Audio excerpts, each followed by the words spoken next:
It's time for Lagrange Granger football. Right here on 100.9 WCJM, The Bull. Granger football is brought to you by Holmes Pharmacy, Mallory Insurance, Remax Results Agents Rob and Joel Upchurch, Wellstar West Georgia Medical, and Emory Southern Orthopedics. Lagrange Granger football can be heard anywhere by downloading our iHeartRadio app. Watch online at eagle1023.com. Now to the stadium and the voice of the Grangers, Michael Buchanan. Well, the Grangers look to salvage the 2017 season here in Douglasville against a Chapel Hill team that last year made the playoffs for the first time since 2013, but has not won a playoff game since 2008. The Panthers' goal is to secure a playoff spot with a win tonight. The Grangers' goal is to avoid their first winless season since Gerald Ford was president. Hello from Panther Stadium in Douglasville. This is LaGrange High Granger football. Along with Coach Cal Hires, I'm Michael Buchanan. Our producer is Tucker Browning. Our board operator is Taylor Sears. Tommy Whitworth has the night off. Coming up next, we'll have our pregame comments from Cal, setting the stage for tonight's game. And we'll look at the playoff implications around the state in Quad A. And then finally, in the pregame show, we'll have the coin toss and the opening kickoff. But first, we're going to step aside for this 3-minute break. This is LaGrange High Granger football on the Eagle Sports Network.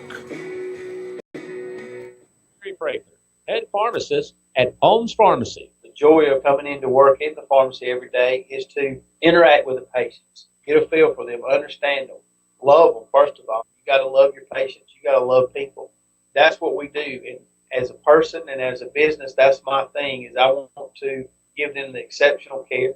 Everybody that comes in here, that we care about them and that they feel like this is home to them when they get their medicine. HolmesPharmacy.com in LaGrange and Hamilton. Deciding to sell or buy a home is a big step. To make sure it's a step in the right direction, choose the person best qualified to handle your real estate needs. Joel and Rob Upchurch have been breaking sales records every year since 1997. They truly are the real estate leaders in West Georgia.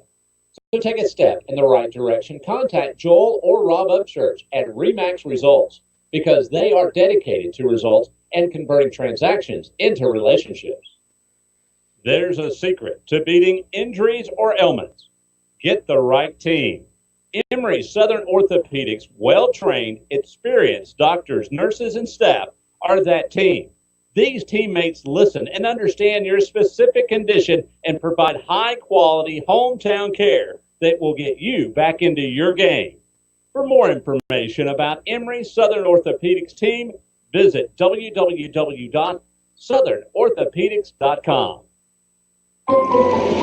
Tara, are you okay? Yes, I can't believe you found me. I have car trouble and there you are. Yeah, that's State Farm's 24/7 access. It's like we have this mental telepathy, you know? Well, you did start filing your claim with your mobile device. You can access State Farm on your phone, online, even in person at one of the 18,000 neighborhood State Farm offices. See, mental telepathy. State Farm is there for you anytime, anywhere. Get to a better state. State Farm. Connect telepathically with Agent Matt Orr on the square in downtown LaGrange. LaGrange Banking is growing. We've opened a new location in Columbus, and we've adopted a new name that reflects our community roots with an eye on the future. Welcome to Calumet Bank, offering personal and business banking services with the friendliness of neighbors. We work on your schedule, offering daytime business hours and a complete set of mobile apps. Day or night, we've got you covered. Calumet Bank, same great services from people you already know. Life is better at Calumet. Member FDIC, Equal Housing Lender.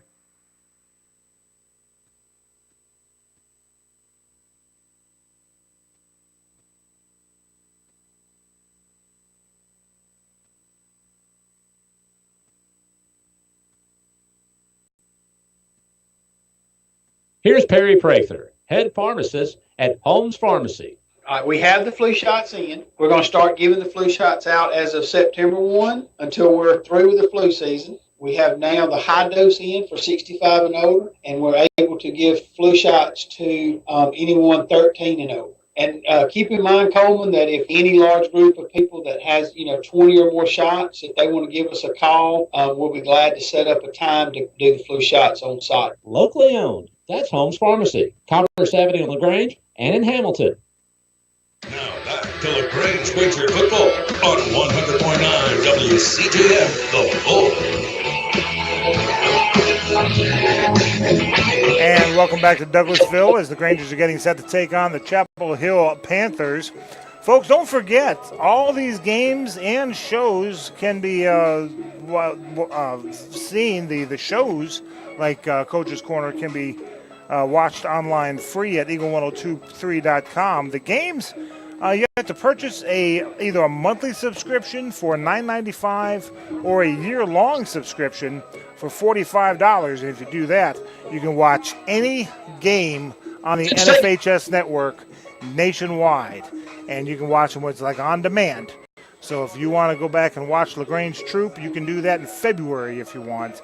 And that's a great deal. Just make sure that you purchase the subscription through the school's page on the NFHS network website, and a portion of the subscription will go to Lagrange High School. Coach, looking back, let's make no mistake about it. Grangers are 0-9, first time since 1974.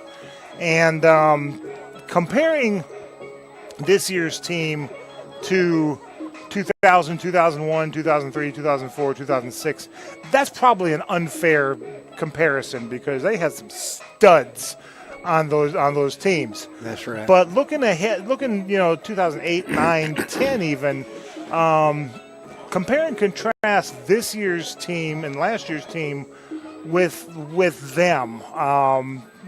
We talked earlier off air about assignments, about pad level, about stuff like that. What is the major differences you're seeing between this year and the years past? Well, it's tough to compare, two completely different teams, but from what I can see happening on the field, the level of intensity has changed. I don't see these guys playing as intense as those guys played in 2008. Right. There's a missing quality to this team compared to the 08 through those years right there, that everybody took ownership of whatever record we had. Right. And no one wants to lose, but every so often you're going to lose to a better team. And as bad as you hate to see it, we've lost to some inferior teams this year. I don't know about simply because, but I don't see the intensity. I don't see the special detailed assignment. People following through on their assignments, right, on blocks, or even on defense. I see the pad level much higher now than it was back in 08. Because back in those days, you knew you hit a Granger whenever you went into that right game to run the ball against that defense. And right now, their running backs just running through us, and we're not seeing the style of gang tackling that we're used to seeing. Yeah. Because even if you got one person where they're supposed to be, it's not going to do much good if that player is not the quality player that is running the ball. Right. Talk with and in that back in the old days, you knew 4 or 5 people were going to show up to help make a play. Right. But now it seems like one person is trying to make a play, and it's just it's frustrating to watch because you know that defense can be played better, and the intensity can be better, the pad level can be better, knowledge of your assignment. It's one thing to to know it, but it's another thing to go out there and actually do it, and we're not exactly executing our assignment. That was my next step. I know we're young. I know we've got a lot of freshmen and sophomores and some juniors playing, and that seems to be one of the biggest bugaboos I'm seeing. And I was talking with a couple of coaches before, and they'll say, okay, when they're showing the film and you've got a play about to start, they'll say, okay, left tackle, what are you supposed to do? Left guard, what are you supposed to do? Center, what are you supposed to do? And they'll tell you what they're supposed to do, and then they'll show the play, and these kids aren't doing it. It seems like book smart, knowing the playbook, and actually executing seems to be a disconnect there. Yeah, and whenever I go back and I watch these games on Huddle, or I watch somebody's highlights, it makes my skin crawl sometimes when I see a play being run where you got three guys just missing their assignment totally, and it's so frustrating to know that all you had to do was make one block, or all you had to do was take one more step, or and it is frustrating.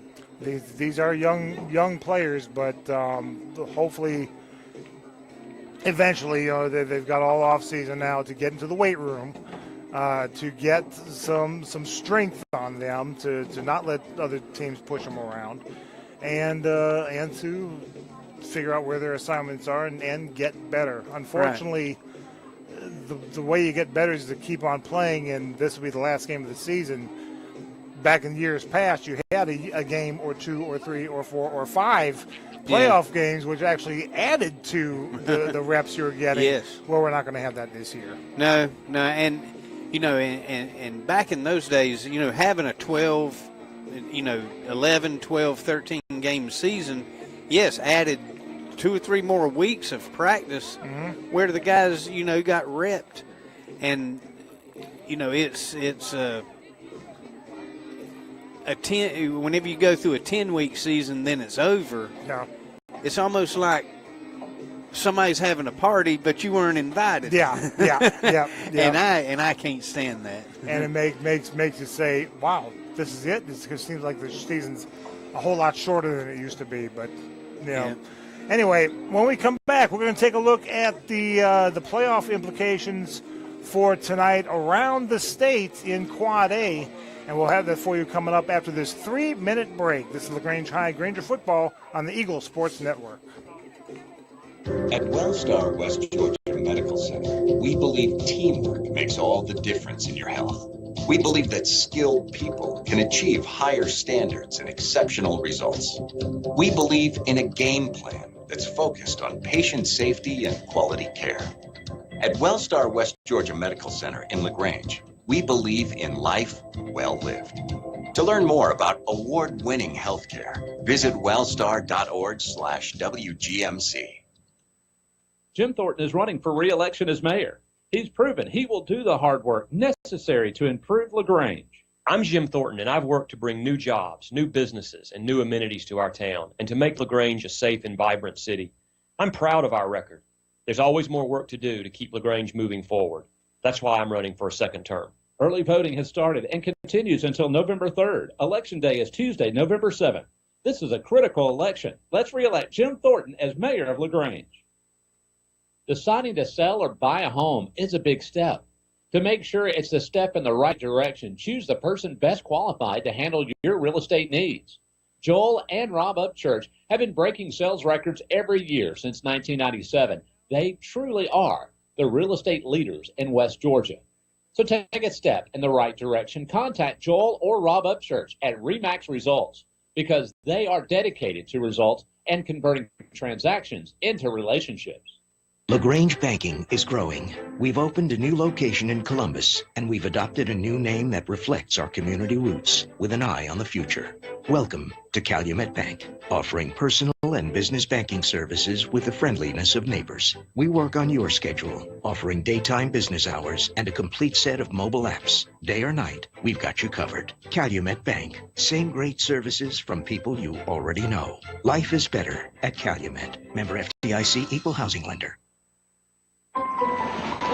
Kara, are you okay? Yes, I can't believe you found me. I have car trouble, and there you are. Yeah, that's State Farm's 24/7 access. It's like we have this mental telepathy, you know? Well, you did start filing your claim with your mobile device. You can access State Farm on your phone, online, even in person at one of the 18,000 neighborhood State Farm offices. See, mental telepathy. State Farm is there for you anytime, anywhere. Get to a better state. State Farm.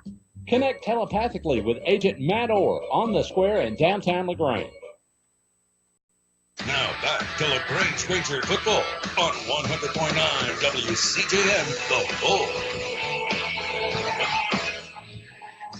Granger football is authorized under the rights granted to Eagles Nest Incorporated by Lagrange High School, and it's intended solely for the entertainment of our listening audience.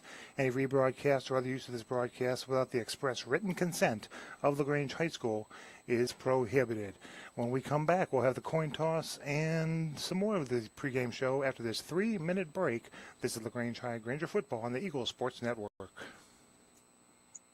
At Wellstar West Georgia Medical Center, we believe teamwork makes all the difference in your health.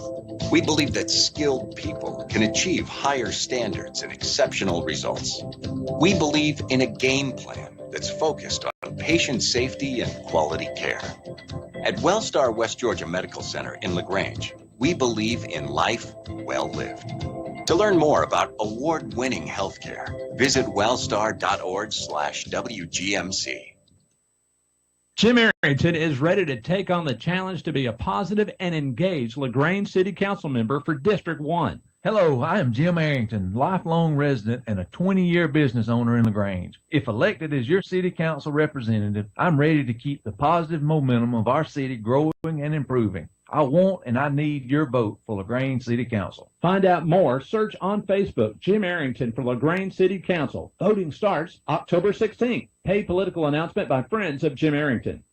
Here's Perry Prather, head pharmacist at Holmes Pharmacy. All right, we have the flu shots in. We're going to start giving the flu shots out as of September 1 until we're through with the flu season. We have now the high dose in for 65 and older, and we're able to give flu shots to anyone 13 and over. And keep in mind, Coleman, that if any large group of people that has, 20 or more shots, if they want to give us a call, we'll be glad to set up a time to do the flu shots on site. Locally owned. That's Holmes Pharmacy, Commerce Avenue in Lagrange and in Hamilton. There's a secret to beating injuries or ailments. Get the right team. Emory Southern Orthopedics, well-trained, experienced doctors, nurses, and staff are that team. These teammates listen and understand your specific condition and provide high-quality hometown care that will get you back into your game. For more information about Emory Southern Orthopedics team, visit www.southernorthopedics.com. Lagrange Banking is growing. We've opened a new location in Columbus, and we've adopted a new name that reflects our community roots with an eye on the future. Welcome to Calumet Bank, offering personal and business banking services with the friendliness of neighbors. We work on your schedule, offering daytime business hours and a complete set of mobile apps. Day or night, we've got you covered. Calumet Bank. Same great services from people you already know. Life is better at Calumet. Member FDIC, equal housing lender. Kia. Hi friends, Jess Lichter here with Kia of LaGrange. We're going pink this month for breast cancer awareness. We're proud to be one of the gold sponsors for our local Paint the Town Pink Hope Walk event. Being involved in our community is part of our heart and soul. Speaking of the soul, you can own a 17 Kia Soul right now for only $15,888. Stop by and see our entire inventory at 1217 Lafayette Parkway or shop anytime at KiaofLagrange.com. Help support your local economy. We're open 8 to 8, so don't be late. Price plus tax, tag, and title. Stock number 19824. Now back to Lagrange Granger football on 100.9 WCJM, The Bull. And we're back at Panther Stadium here in Douglasville. Granger's getting set to take on the Chapel Hill Panthers. Take a look at the playoff scenarios around Quad A. First in Region 1, 6-0 America Sumter defeated Columbus last night.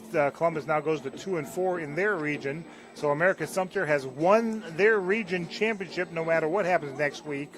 North side of Columbus will play Cairo tonight, with the winner securing the number 2 seed and a home playoff game. In Region 2, 3-0 Mary Persons already defeated West Lawrence. If Howard can afford an upset against Spalding tonight, then Howard will play Mary Persons next week for the region championship. Thompson and Burke County are both undefeated in Region 3. They'll play each other tonight for the region championship. In Region 4, Woodward Academy has already clinched their region championship. Eastside and North Clayton are tied for second. They'll play each other next week. Here in Region 5, Cartersville is 5-0 and they are off this week. Troop and Cedartown are tied for second at 3-1, but Cedartown has the head-to-head. If the Purple Hurricanes defeat Troop next week, they will be the region champs. Troop must avoid an upset against Central tonight and win next week for a chance at the region title. Cedartown must win tonight and hope Troop defeats Cartersville for a chance at the region crown for a three-way tie there. In Region 6, Ridgeland is 4-0, and they only need a win over 0-4 Gilmer tonight to clinch their region championship. In Region 7 in Quad A, Marist leads the region at 2-0. They'll play 0-3 Chastity in the Battle of the War Eagles tonight. In Region 8, St. Pius leads this region at 3-0, and they'll play North Oconee at tonight, who is 0-3. Madison County is 2-1. If they win, then it'll be Madison County taking on St. Pius next week for the region championship. And in Region 5 in AA, Heard County is 3-0 with a tiebreak over Callaway on the head-to-head. Callaway and Spencer are both at 2-1. The Braves play Lamar County tonight.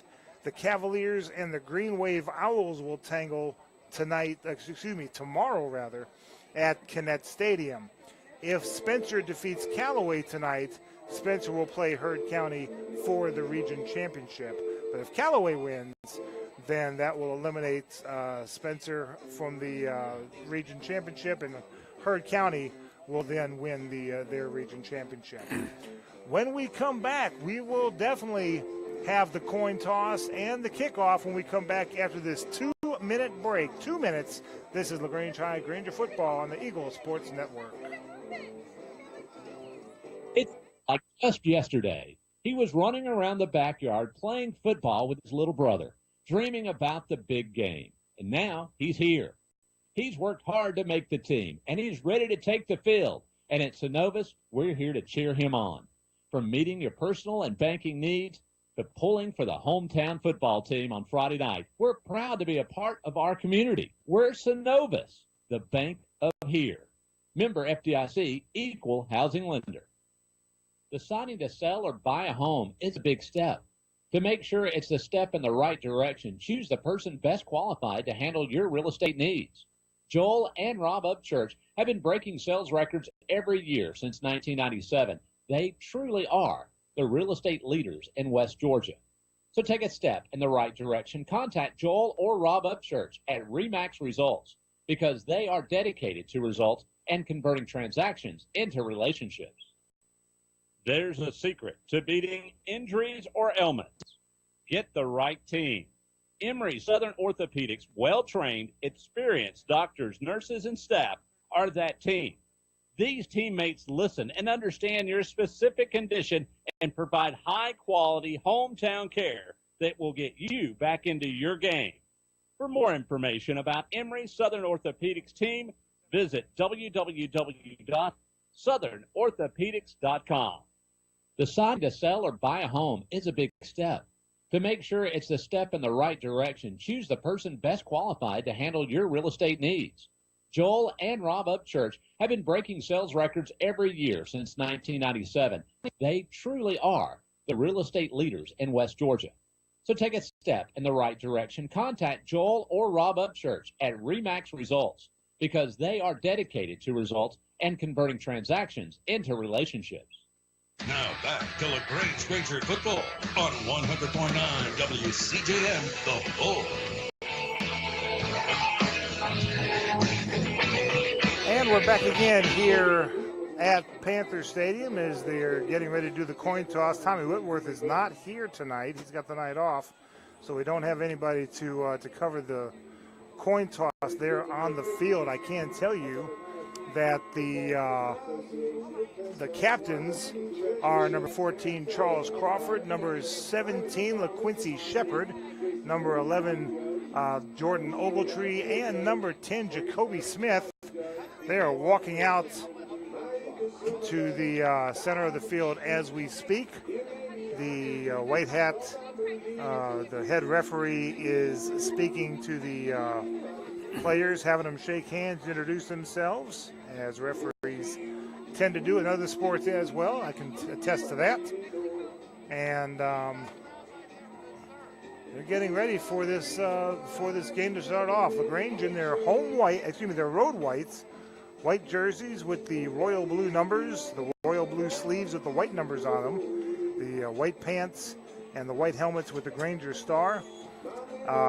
Chapel Hill, they're in it looks like a charcoal gray jerseys with white numbers, charcoal gray pants with the white piping, and the black helmets, and trying to see the logo on the helmets. Yeah, it's like white lettering on the helmets, the interlocking CH for Chapel Hill. The coin has been flipped. The white hat is talking to both teams, so they just addressed the knee pads over the knees. Oh, that's what they're doing. Okay. Yeah. I saw everybody look down, so I assumed the coin had been tossed, but apparently not. Now he's showing the coin. He's showing it to Charles.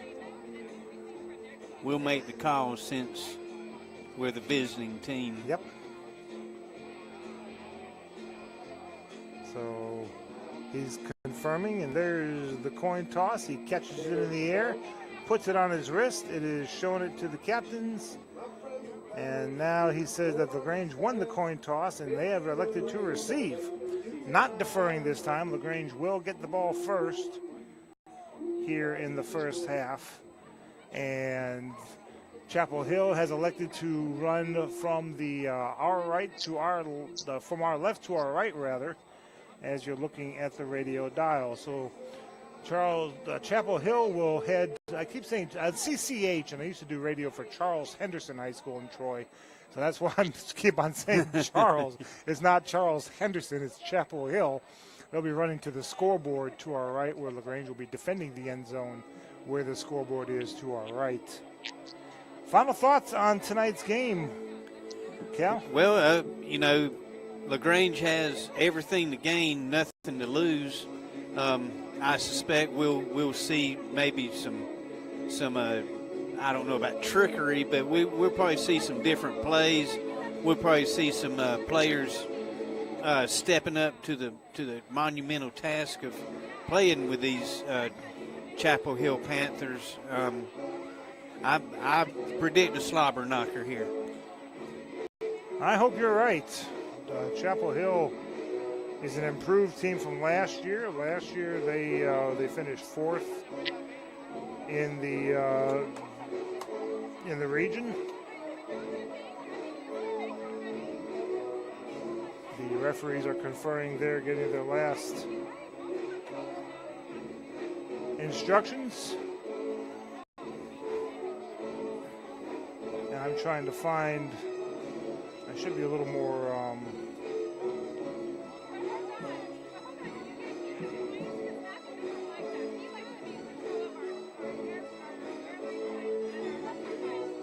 here we go. Chapel Hill is 5-3 overall, 2-2, with wins over Fayette County, Lithia Springs, and Whitewater, losing to Stars Mill. Then they lost to Troop. They won a squeaker against Sandy Creek, 35-32. Defeated Central Carroll, but then lost last week, 62-0. Was talking with one of the guys there at the concessions, and he said he was quite impressed with Trevor Lawrence, the quarterback, against Cartersville. He is not by himself. As Cartersville won 62-0. And Cartersville Lawrence breaking Deshaun Watson's state record for most passing yards. Tell you what, that he is one special athlete, isn't he? I just have one fault with him, that he's signing with Clemson and not with Troy. But, oh well. Can't get them all. There's been many a player who played really well against Lagrange who went on to play for Troy. Yeah. Well, here we go. Chapel Hill set to kick the ball off from their 40s. Only, 14, 15, 16 rows here, so we are low from our vantage point. There's the kick. It is a line drive kick fielded around the 5-yard line by Karcher up to the 15, to the 20, and then spilled across the 20 to about the 22-yard line, roughly. And that's where they'll spot it at the 22, so 1st and 10 for LaGrange. Went off to the right side, fouled some blockers, and got some good positive yardage. Yeah, a good job by his upbacks coming back there with him, and then after he catches the ball, sprinting forward to get as many yards as he can. But there were 2 or 3 blocks out there in front of him that made him get about 4 extra yards. So Charles Crawford goes under center. One receiver split off to the right side. And he is going to get wrapped up and sacked back around the 10-yard line. Yeah, rollout pass, rollout to the right side. As soon as he got to where he could plant the throw, there were already 2 defenders on him.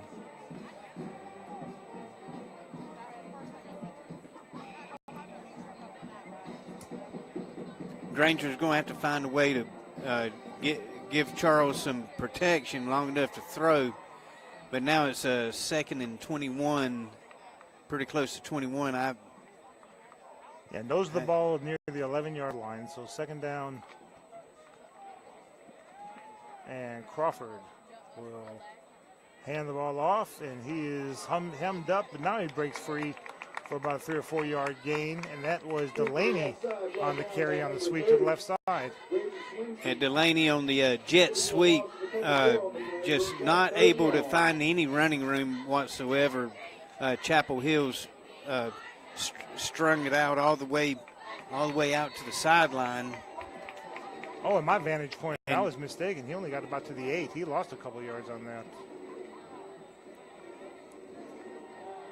Scoreboard still shows 1st and 10 from the 20. That's not right. 3rd and long. Crawford, look at the throw. Firing, caught Miles Johnson across the 10 to the 15. Up near the 20, still on his feet, fighting for every square inch of real estate he can get. Finally brought down around the 23-yard line. They needed the 32, though, so it'll be 4th down. Another rollout to the right side for Charles, seeing Miles about 12 yards upfield, got the ball to him, and Miles with a couple of nifty moves gets, what was that, about 15 yards? Yeah, about that. 4th and 9.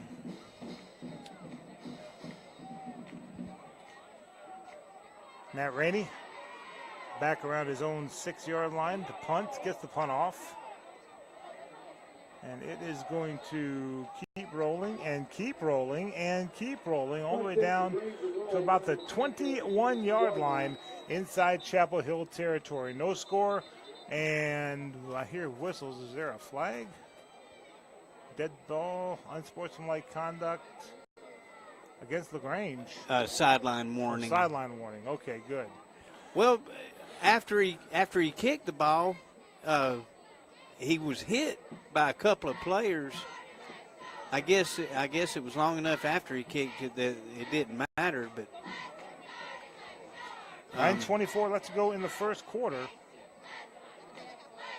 And Chapel Hill will have the ball 1st and 10 at their own 22. All right, Granger defense can crank it up right here and get us a turnover. The quarterback is number 1. We'll get his name for you right away. His hands it off to the running back. Rangers flying to the ball, maybe about a yard.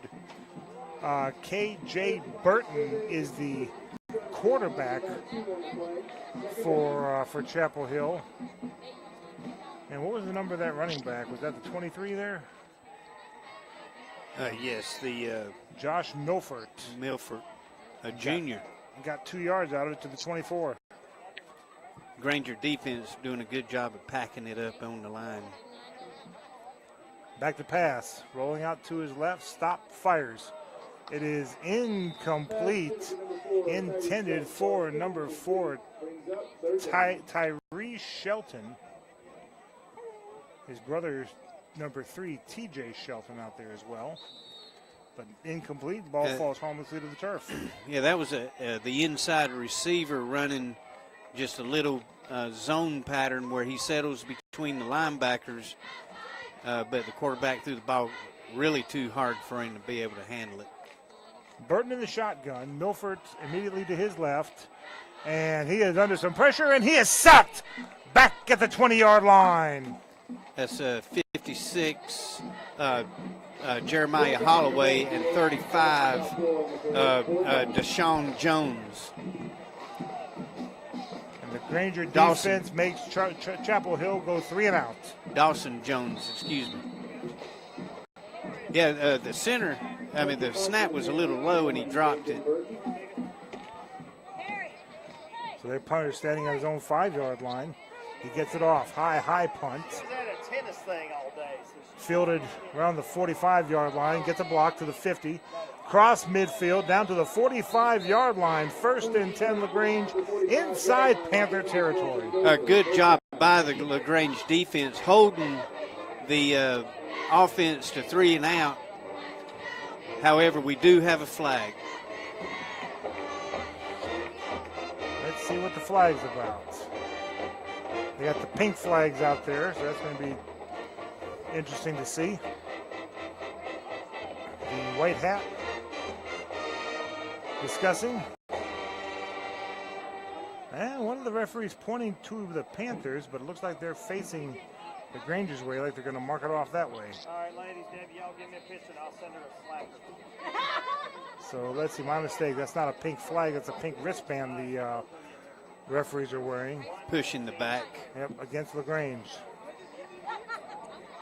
So they'll mark it off back across the midfield stripe down to the 45-yard line inside Granger territory. So Lagrange starting at their own 45 instead of the Chapel Hill 45. Still good field position, though, 1st and 10. Ogletree split off to the left side. Crawford under center. Delaney in motion. They're going to hand the ball off to Cornell Kendrick, who just bowls his way across the 50 to the 51, the 49-yard line. This is not Canada. There is no 51-yard line. Yeah, the handoff goes to the side of there where Stuart Payne and Kinsey Rowland are blocking. They opened up a really nice hole between the guard and tackle gap. Good gain of 6, 2nd and 4.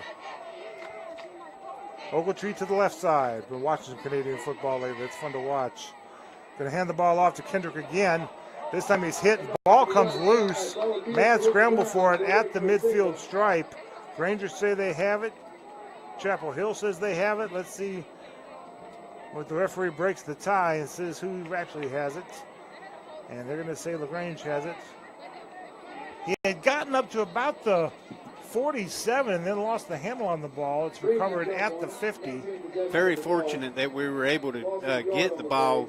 I think that was Kinsey Rowland that came up with the fumble, and he was in the middle of 3 Chapel Hill players and somehow ended up with the ball.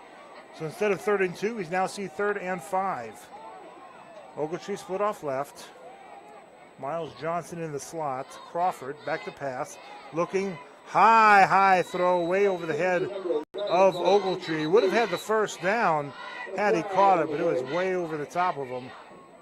And we have a flag on the field in the area where the ball was thrown. And we have a sideline warning on Chapel Hill. All right, so sideline warning both ways now. So the next time will be a flag for whichever team can't seem to get in control of the sideline. We had a little saying for that, Michael. It was Kyaotta. Kyaotta. Okay. Anytime you heard Kyaotta, that means get your butt out of this area. I didn't hear a B in that, but I would never. So the Rangers are going for it on 4th down and 5 at the midfield stripe. One receiver to the right side.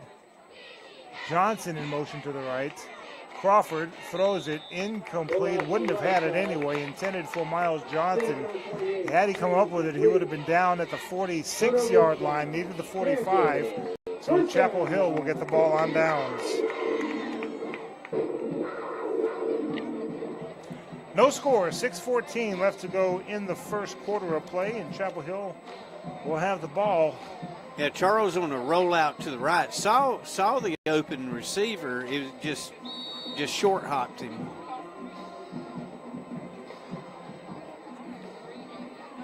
Burton, the quarterback, in the shotgun, explaining the play to his men. He's going to fake the handoff.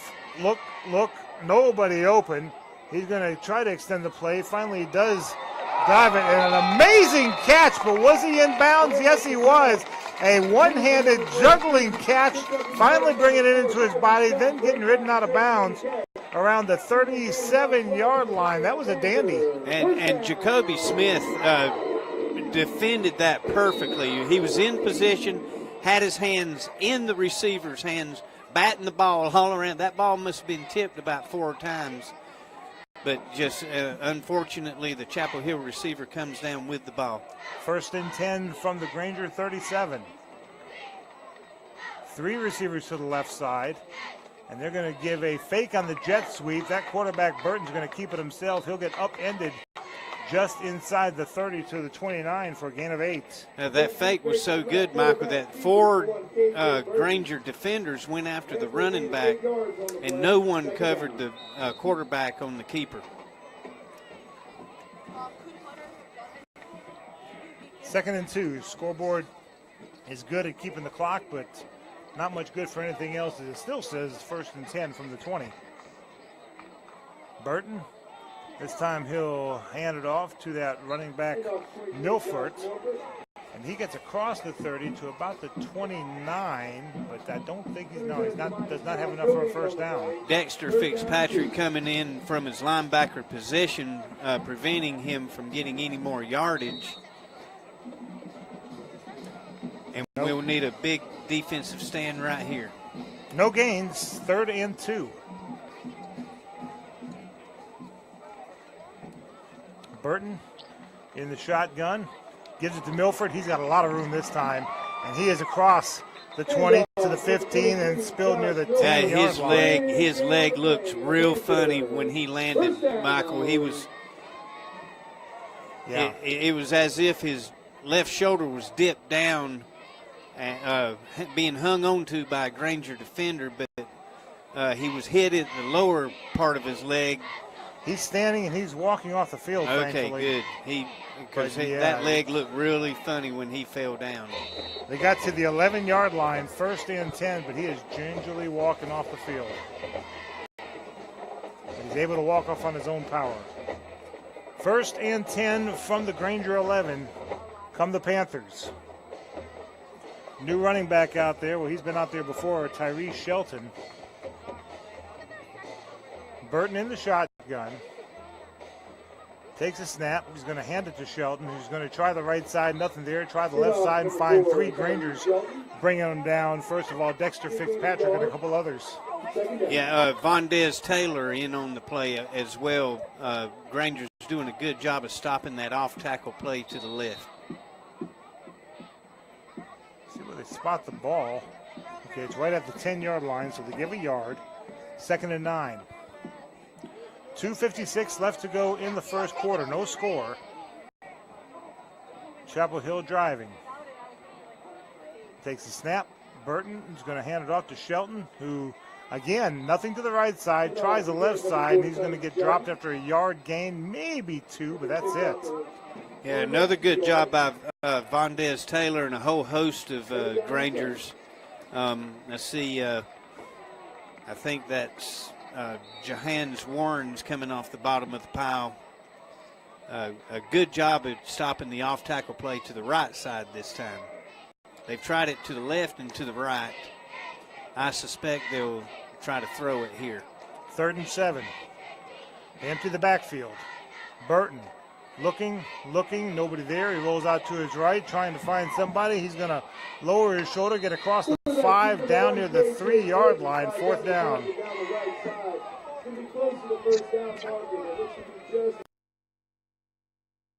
Rangers lost contain on the scramble by the young man at quarterback.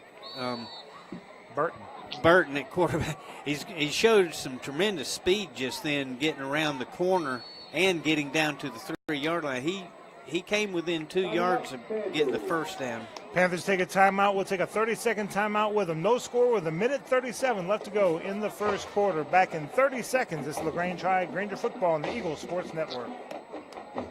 Attention steak lovers, your chance to buy awesome steaks right here in Lagrange is at Bee's Meat Market of Lagrange. They'll be opening their doors Saturday, November 4th. A premier full-service butcher shop offering beef, pork, and chicken that will be cut fresh daily to your exact liking.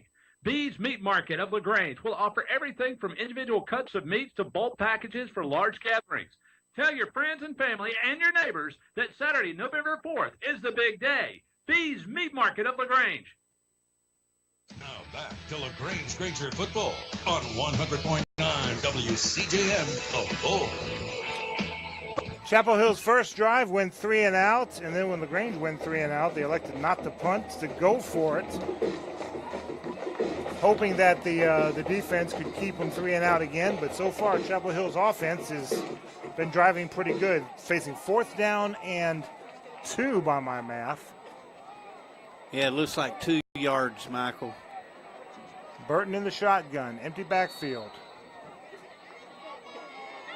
Man in motion, they're going to give it to the running back on the jet sweep, and he is going to be hung up, Shelton, and he's going to get, well, he's still on his feet, but now he's brought down just short of the 10-yard line for a big loss, and the Grangers get the ball 1st and 10 at their own 11-yard line. A good job by the Grangers getting penetration on the jet sweep. First of all, spoiling the play at the handoff spot, and then the running back gets hit about 3 times, does a good job of spinning and stepping out of trouble, but only to find 3 or 4 more Grangers to make the play. So 1st and 10 from their own 12. Grangers in the shadow of their own goalpost, but they've got the ball, keeping Chapel Hill off the scoreboard. Crawford giving it to Miles Johnson up the middle across the 20, and then dropped around, let's see, about the 21-yard line is where they'll spot it first. Just short of the 1st down marker. Did you see the hole open up to the left? I did. Michael, now the coaches upstairs are going to remind him at halftime that hole probably is going to open up more to the left than what they've been practicing. Because if he'd have seen that hole, he'd probably still be running. 2nd and 2. Crawford under center. Johnson in motion. They're going to pitch it to him on the right side. And he is not going to get anywhere. And Cal, help me out here. I'm going to be honest with you. How many times have you seen Johnson run that sweep and get positive yards? Not very many times. I'm kind of surprised that the Grangers aren't running just straight at them, because that's when they're getting their best yardage. The jet sweep and the toss sweep have not produced anything as of yet. Tackled back around the 15-yard line. I'm not wanting to question why we run the sweep. I mean, all season long, Johnson seems to be better north and south than he is east and west. Yes. So 3rd and 6? 7. Yeah, 6 or 7. 3rd and 7. Now we've got ourselves in a difficult position to convert this 3rd down. Ogletree comes in, so and should we not make it after the punt, the Chapel Hill will get good field position if that scenario occurs. Crawford under center, looking to pass, firing and incomplete, intended for Miles Johnson, where Ogletree had one-on-one coverage. 12 seconds left to go in the first quarter. Charles threw the ball really quick. I don't know if it was a timing thing, but Miles didn't seem to be ready for the ball by the time it got to him. Yeah.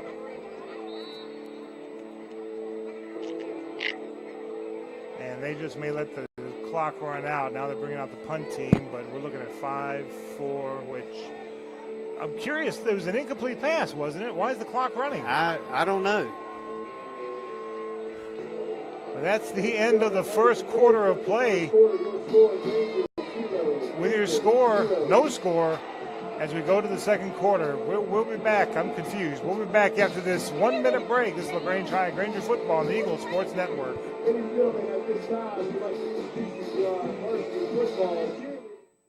A new location in Columbus, and we've adopted a new name that reflects our community roots with an eye on the future.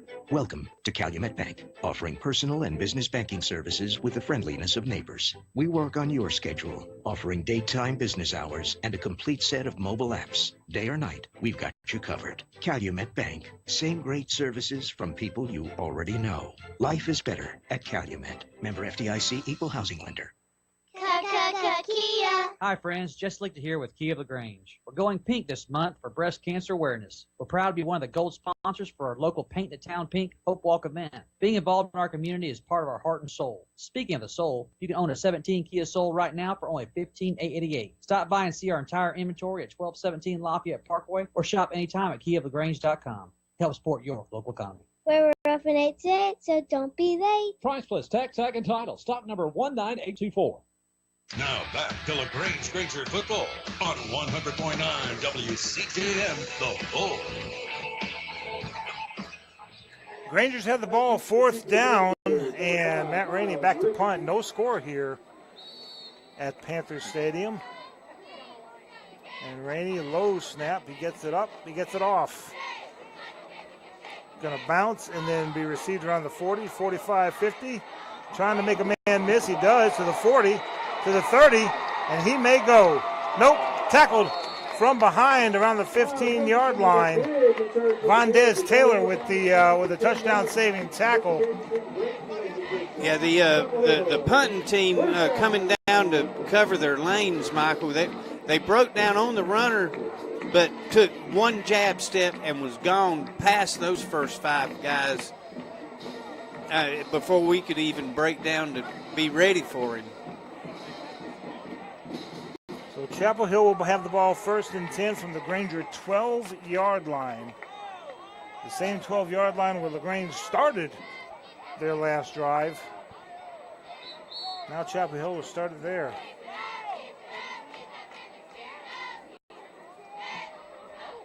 And now the referees are conferring. They're changing the football out. That ball may be a little deflated. That may be a Tom Brady special. Who knows? So they change footballs and bring out one of the correct PSI. There was no scandal alert. So. Nope. So we have a 1st and 10. And the quarterback Burton's going to keep it himself. And he is going to run left.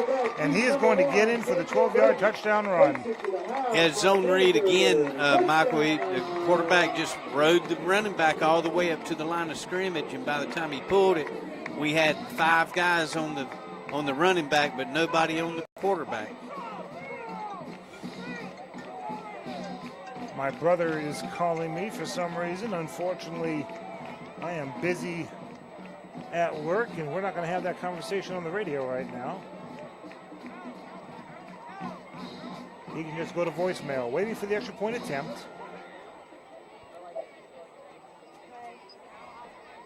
The kicker looks to be, I'm going to guess, number 37, which by my roster is a senior, Francisco Uribe.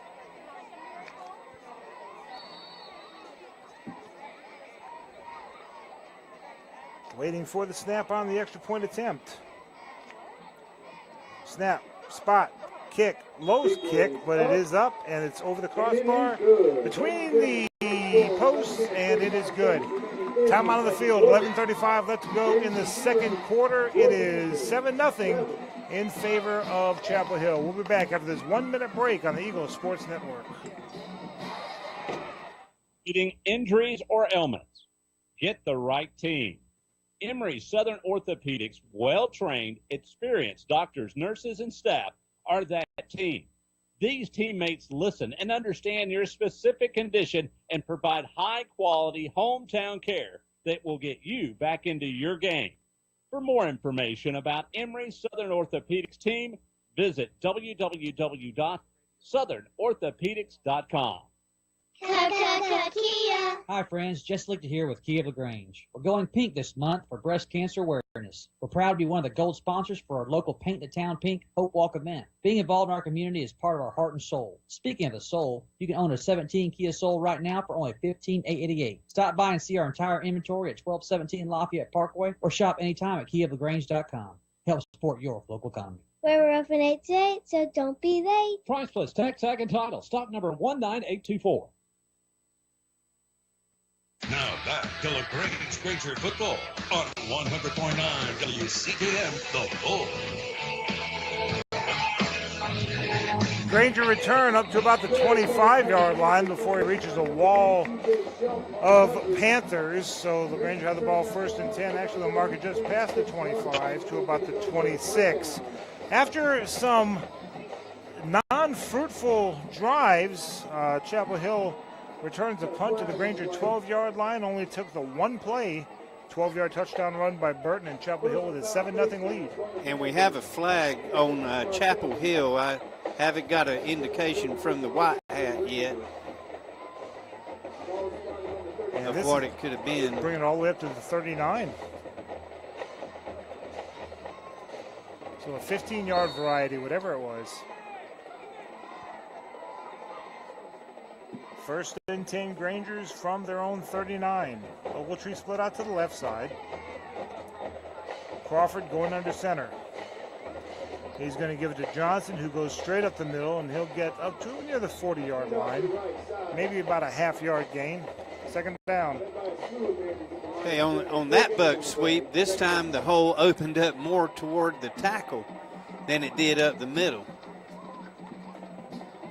So the Granger running backs are just going to have to run with their eyes straight ahead so that they can at least find some open field. Yeah, instead of going where the play says it's supposed to go where the play is actually opening up at. Right. Two receivers left, Ogletree and Johnson. Crawford throwing. High throw off the hands of Ogletree and incomplete. There's a little hitch pass out to Ogletree. Plenty of room to run. It was just the ball was thrown a little high and it went right through his hands.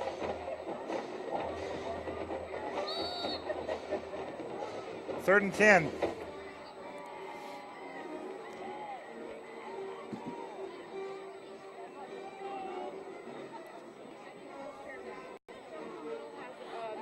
One receiver split out to the left side. That's Colby Patton.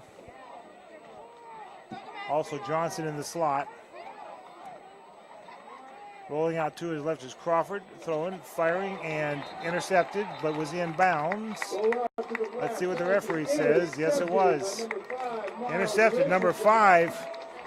That's Miles Richardson, just hung out there in center field and jumped the route and picked it off. Yeah, Charles on the rollout to the left, having to turn his body to make the throw, and as soon as he lets go of the ball, he gets leveled by one of the Chapel Hill defensive linemen. Ball was thrown just short, which enabled the number 5 for Chapel Hill to jump in front of the receiver and intercept the ball. Richardson with the interception. Now Chapel Hill has the ball 1st and 10 from the Granger 41. And hand the ball off to Shelton, who gets a yard to the 40, but that's it. Zone read working to the left side.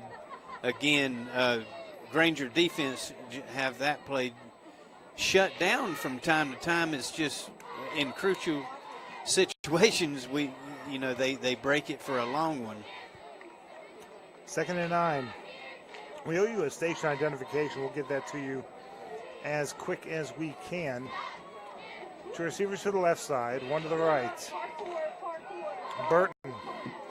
He's gonna zone read, and whoever that was, is that Vondez? I think that was Vondez Taylor. He looked like he was trying to tackle both the running back and the quarterback. Didn't know who was going to get it, so he wrapped his arms on both of them and brought him down for the sack. Yeah, and I think Dawson Jones was back there also in on the play.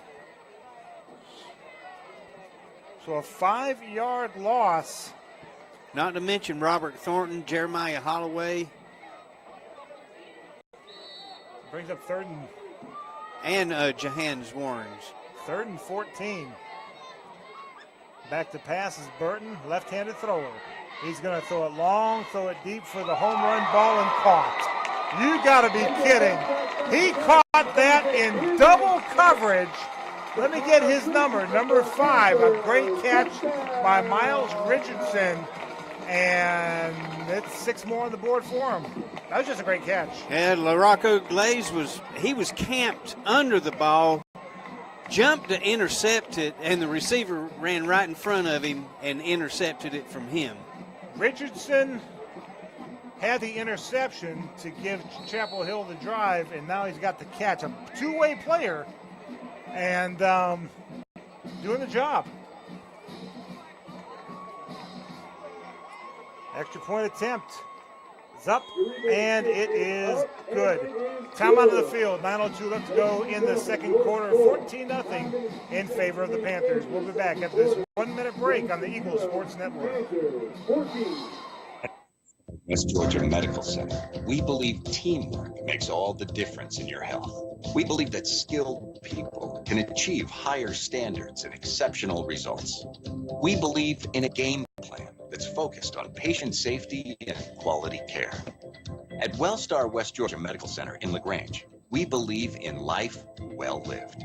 To learn more about award-winning healthcare, visit wellstar.org/WGMC.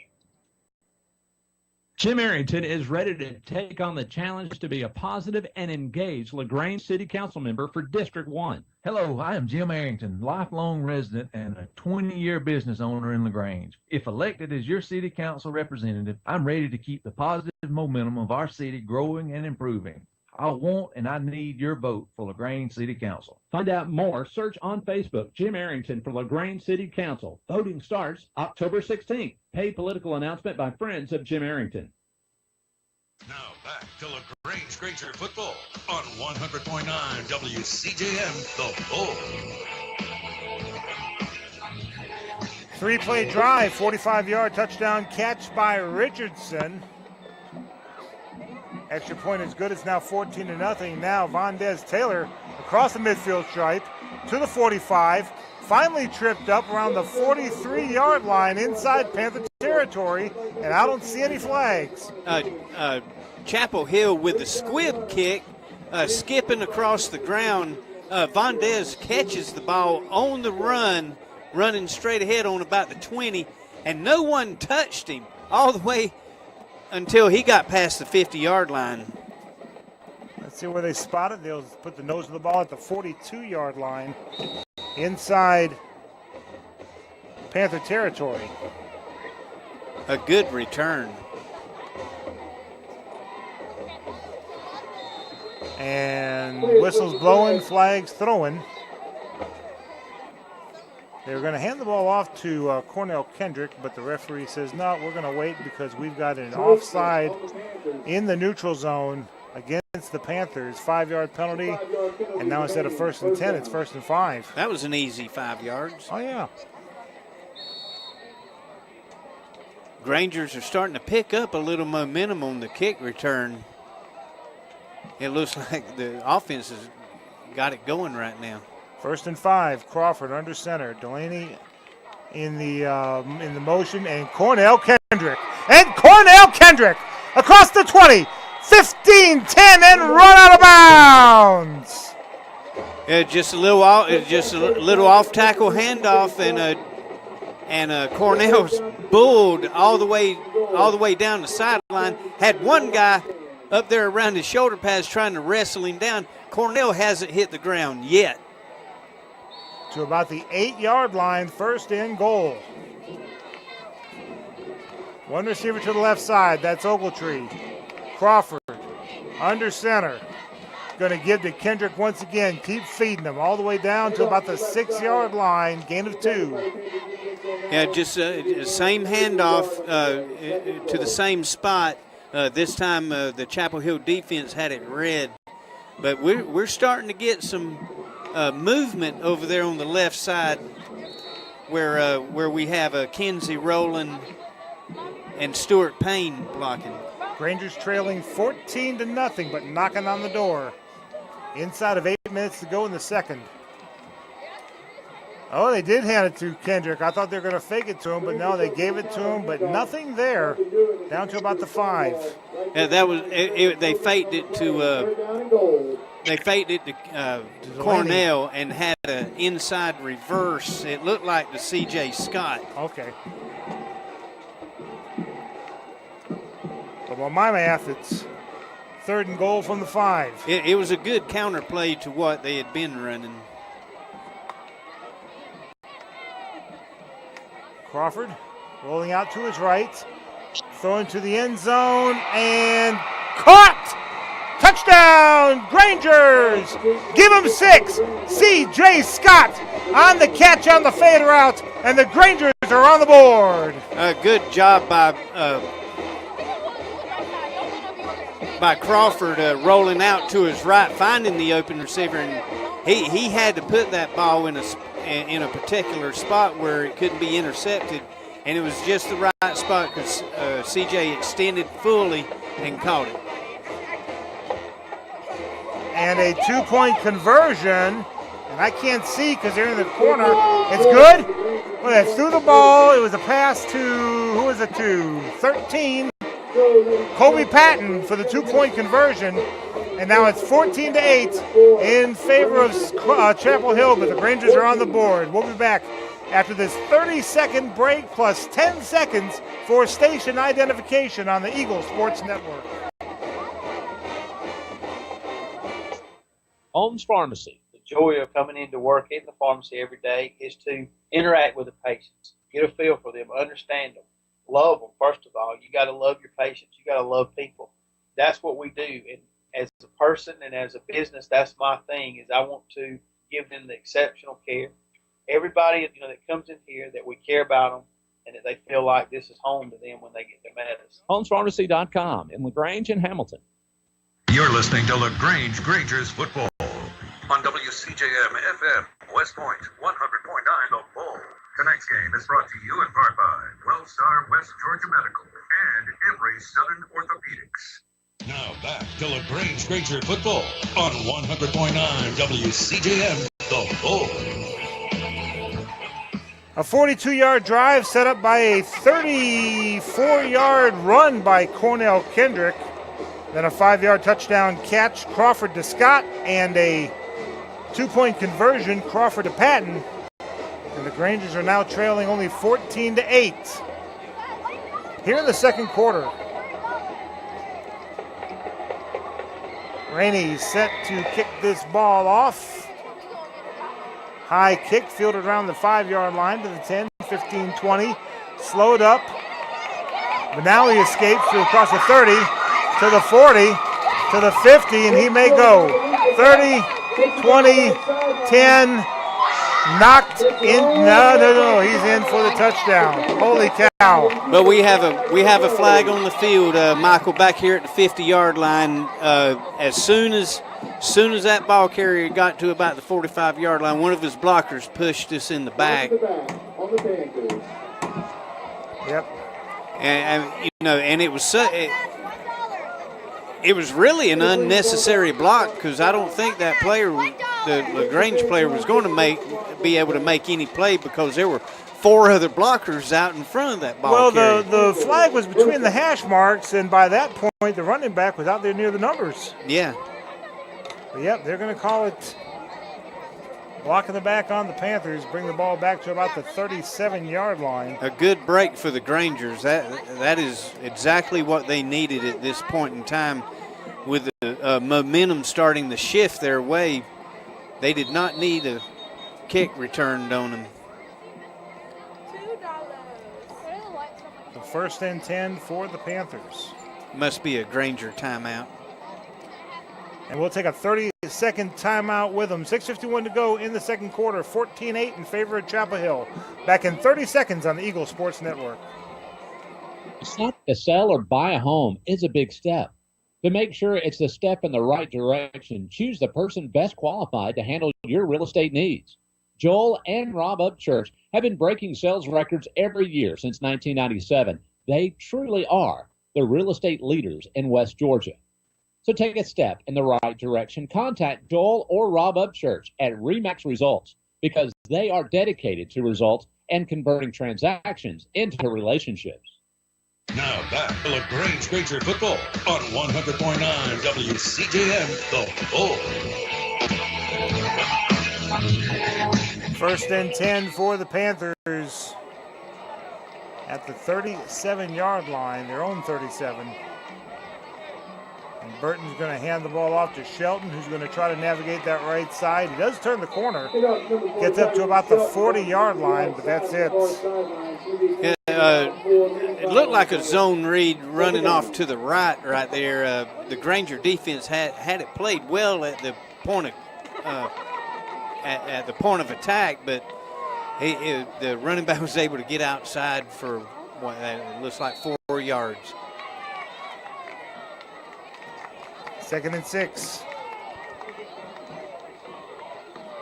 Spotting the ball at the 41. 1 receiver to the right side, 3 to the left.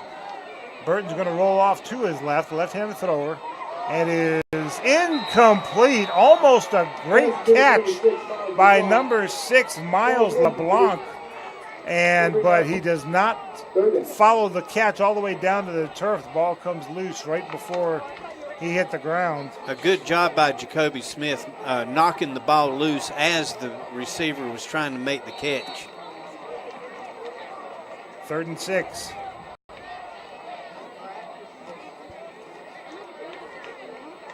The Grangers have caused their opponent's offense to have 3rd and long a lot of times this game. That's good to see. Burton looking, firing, caught, hit immediately, and dropped at the 40-yard line for a loss of 1. Chapel Hill trying to set up the screen pass. It was a good call on the Granger blitz, but Dexter Fitzpatrick read what was going on and immediately went to the running back, and as soon as he caught it, Dexter laid the wood to him. And that's a great deal because we've seen fake handoff to the running back, and then he goes on through and he's wide open. Everybody leaving him alone. Fitzpatrick got to him here. That's right. Their punter standing around the 25-yard line. Chest high snap, and he gets it off. End-over-end kick. It's going to roll. It's going to roll. It's going to go out of bounds right there at the 20-yard line where Lagrange will set up shop 1st and 10. Yeah, the Chapel Hill punter angled that ball to the sideline, kicked it end over end so it would get some roll. Had the ball stayed in bounds, that ball would be down there inside the 10. Rangers trailing 14-8, 5:21 to go in the second quarter, but with the ball. One receiver to the left side, that's Ogletree. Johnson and Kendrick in the backfield. Crawford is going to hand the ball off. I believe that is to Kendrick, and he'll get a couple of yards. Yep. Gets about 2 yards on the carry. Yeah, that same little play, trying to hit it again over there with a Cornell. This time the Panther defense was ready for it.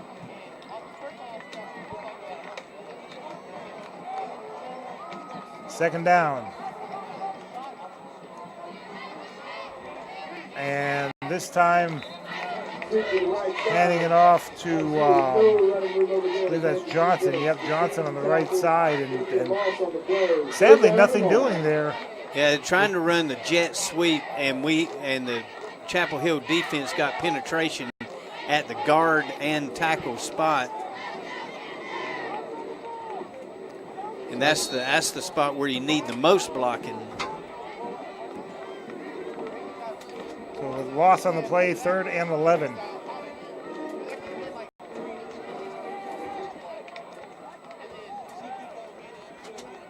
Ogletree split out way off on the right side.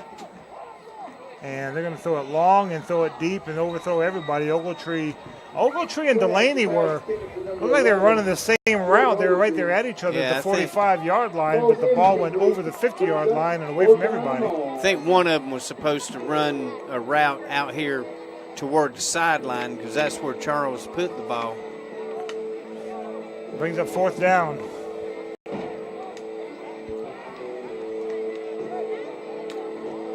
It'd be nice to see the Chapel Hill punt returner put the ball on the ground one time.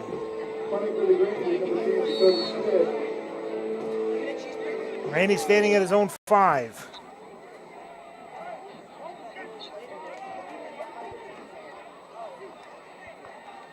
There's the punt blocked. It's blocked. It's going to the end zone. Actually, it's going to be picked up by a Granger, which is good because that means it's not going to be a touchdown. Number 35 for Lagrange, Dawson Jones, was able to get it and get it out to about the 2-yard line. So a blocked punt. Now that might be a big play for the Grangers. Not that we get the punt blocked, but the fact that we were able to get the ball and run it out of the end zone and into the field of play to prevent the touchdown or the safety. Yeah, if that ball gets picked up by Chapel Hill, it can be run in for a touchdown. For a second, I thought it was going to go through the end zone until it took a hard right turn. Oh, we got an unsportsmanlike conduct on Chapel Hill, which backs the ball up to the 20 or to the 17-yard line. And Michael, that's big because now you got you got them way out of the end zone. Yeah, more field to defend. 1st and 10 for the Panthers from the Granger 17. Burton will fake the handoff. He'll keep it himself on that zone read up to about the 10-yard line for a gain of 7. And we've got another penalty on Chapel Hill, a hold, which will back them up to about the 20-yard line. He did the zone read, was going to hand it off to Chancellor Parker, and then kept it himself, pulled it out, and ran it up for about a 7-yard gain. But it looked like a little confusion back here in the backfield also, as if he was making the fake to the wrong running back. So 1st down, this time from the 21. 1st and 14. Burton in the shotgun. High snap. He's going to keep it himself. He's going to throw it to a receiver who is wide open. Nobody near him and just overthrew number 43, Antonio Smith. He was by himself out there, but just way overthrew him. Hey, a fullback in the flats, that's the bread and butter of a lot of passing teams who like the rollout. But maybe he expected the fullback to keep running because he just stopped and turned and Yeah, the ball was thrown. The ball was thrown where he could catch it. It must be one of those uncoordinated ones. So back to pass, Burton. Quick, looking for a quick pass. Nothing there. He tucks it and runs and is swarmed under by a host of Grangers, including LaQuincy Shepard. A good job by the Grangers. That it looked like they were trying to set up a reverse. Number 4, Tyree Shelton was a wide receiver, and he rolled back around to the back of the backfield, and it looked like the quarterback was going to pitch it to him at one time. I think it was a designed reverse that got spoiled by the Granger defense. Where if it weren't for the penalty, they were facing 1st and goal from the 2. Now they're facing 3rd and 17 from the 24. Another issue with the football, I think they replaced this football a while ago.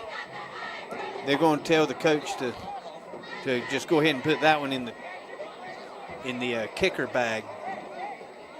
You know, that's where they put all the footballs with all the dimples worn off of them. Yep. Would give them to the kickers.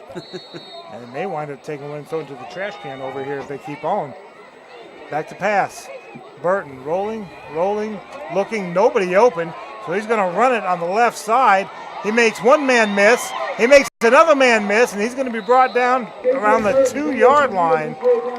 And that'll be enough for a first down. Wow. That's some good scrambling by Burton. Nobody was open. We have everybody covered, and we lose contain.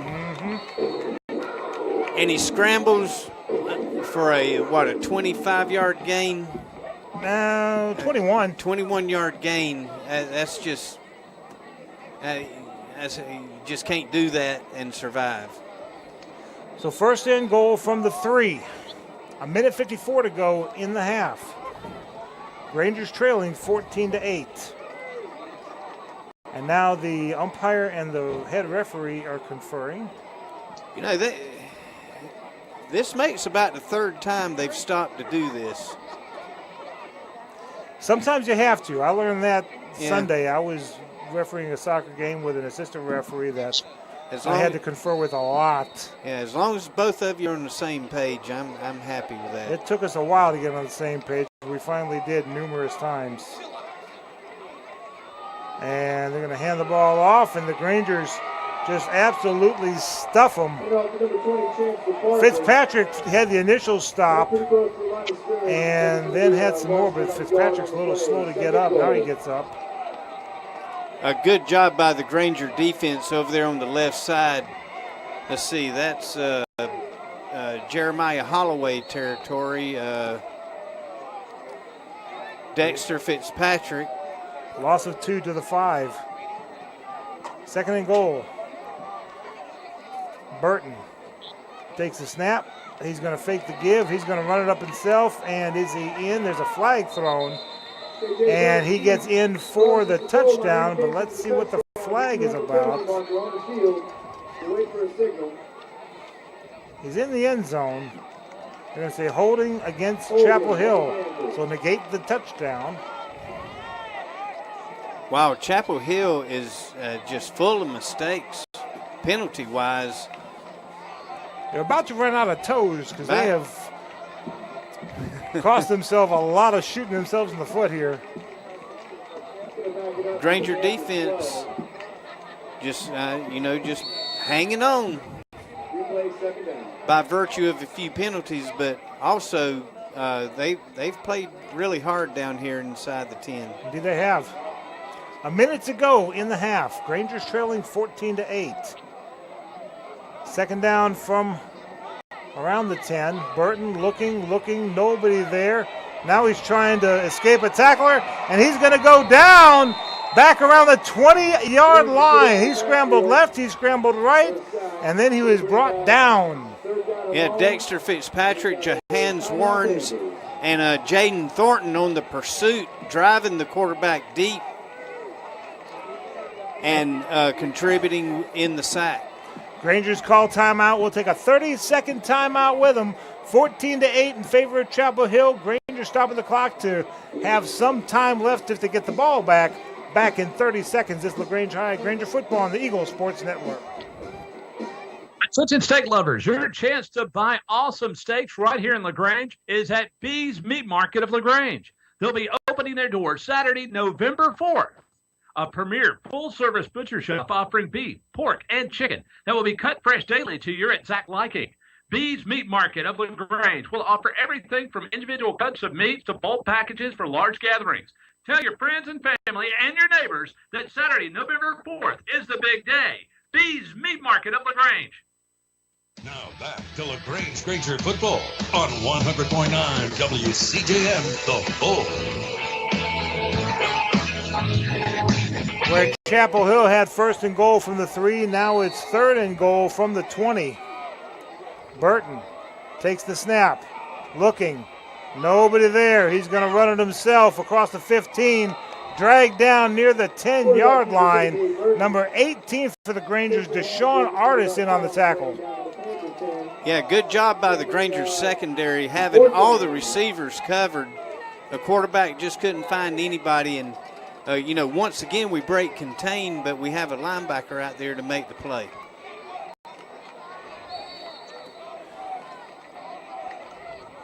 And I guess he wound up out of bounds because the clock is stopped. So a field goal is going to be tried. This would be from the 18, so it'll be a 28-yard field goal attempt by the Panthers.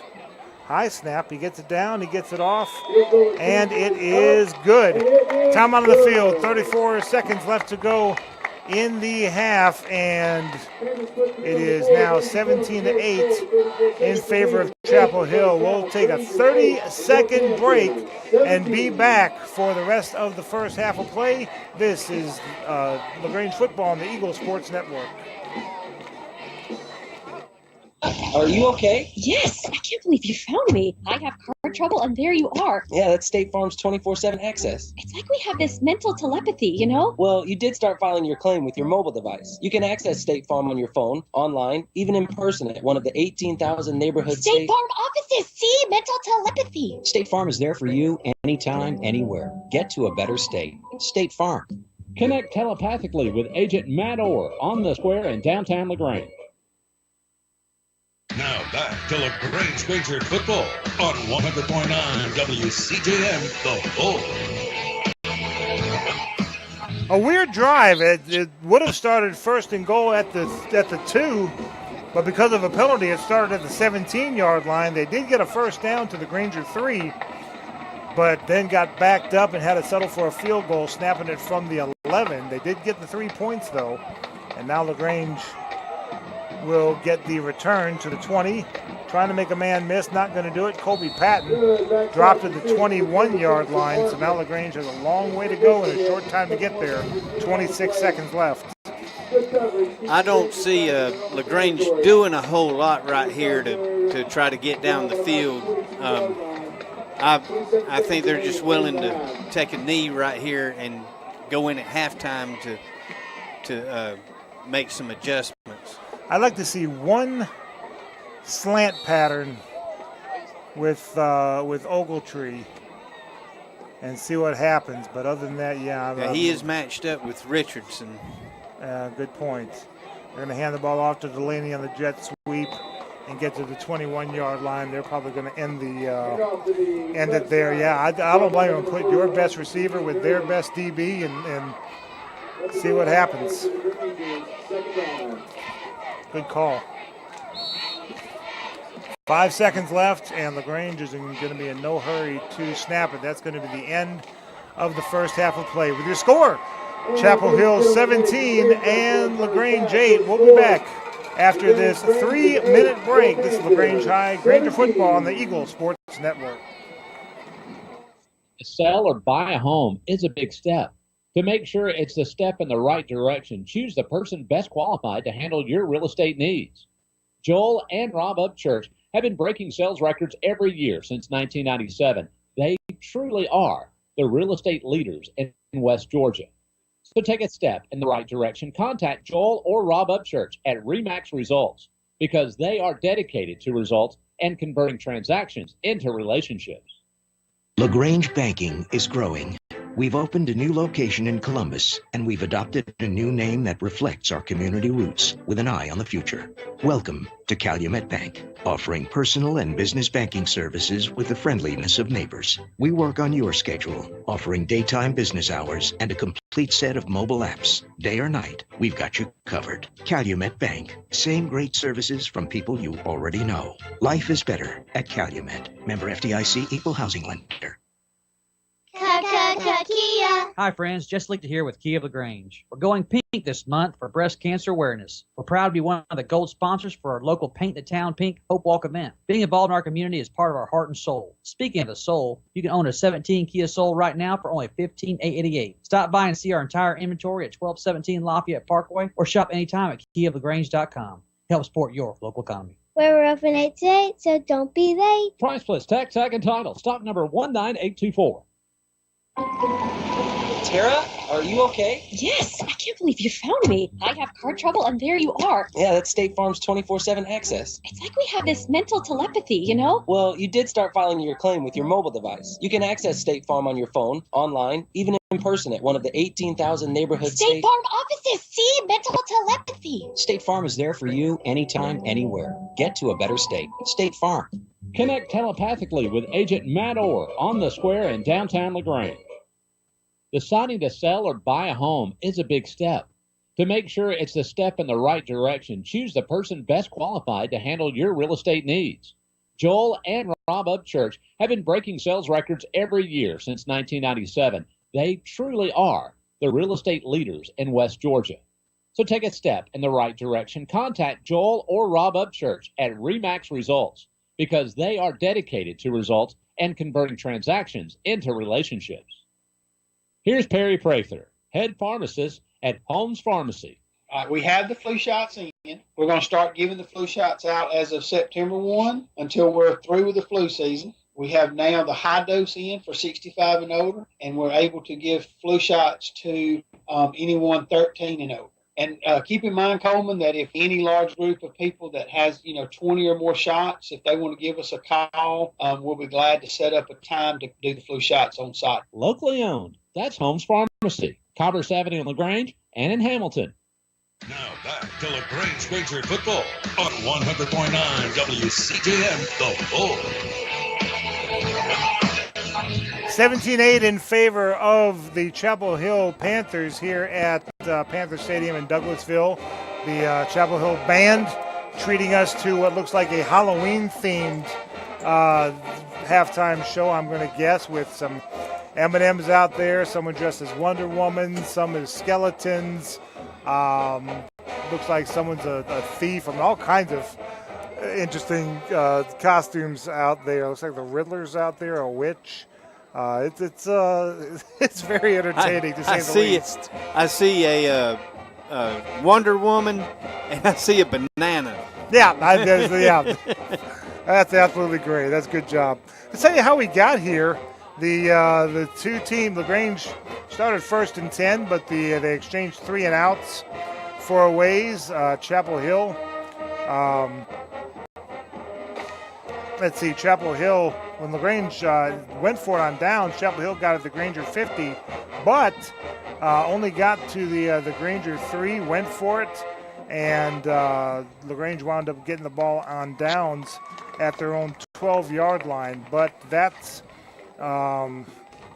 where the field position really started flipping, because Lagrange starting at their own 12, they only got to their own 15, punted the ball away, but a return by Chapel Hill got the ball to the Granger 12. It only took one play, a 12-yard touchdown run by their quarterback Burton. Extra point is good, and it's 7-0 in favor of Chapel Hill. Lagrange gets the ball first and 10 at their own 39-yard line, and number 5, Miles Richardson, with the interception, and Chapel Hill gets it at the Granger 41-yard line. And it only takes 3 plays. A 45-yard touchdown catch. Burton to the same Miles Richardson. Made a great play on defense, made a great play on offense, and the extra point is good. 14-0 in favor of Chapel Hill. But the Grangers would answer. A good return by Vondez Taylor up to the 42-yard line of Chapel Hill. And then a 34-yard run by Cornell Kendrick, setting up a 5-yard touchdown catch. Crawford to C.J. Scott. The two-point conversion is Crawford to Colby Patton is good, and it's 14-8 now in favor of the Panthers. Chapel Hill goes 3 and out, puts the ball away. Lagrange then goes 3 and out, and the punt is blocked, but it was number 35, Dawson Jones, alertly scooping up the ball, taking it out of the end zone, or else it would have been a sure touchdown for Chapel Hill, and the Granger defense was able to capitalize on that, keeping Chapel Hill out of the end zone. They have to settle for a 28-yard field goal, and now it's 17-8 in favor of Chapel Hill, and that's where we are now. Could have been 21-8 if it wasn't for the alert play by Dawson. Now the Grangers have to look to the second half, and I got to say this. The Grangers have been having a hard time putting two good halves together. They had a good first half against Central. They had a good second half against Cedartown. They had a good first half against Troop. The Grangers have got to put together a good second half, only down by 9, to come away with a win here. That's right, Michael.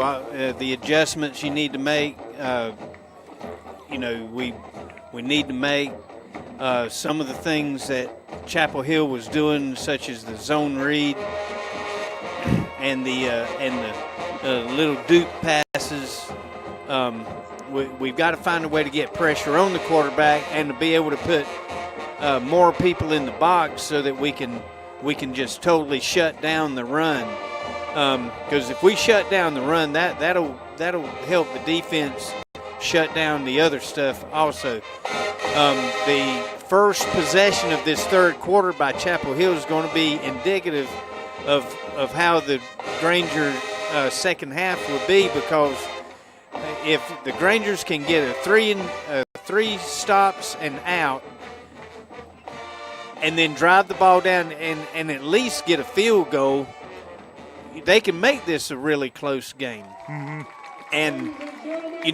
And if we can drive it down and score, then that just picks up the spirit all along the sidelines. And whenever you get everybody excited, good things can happen.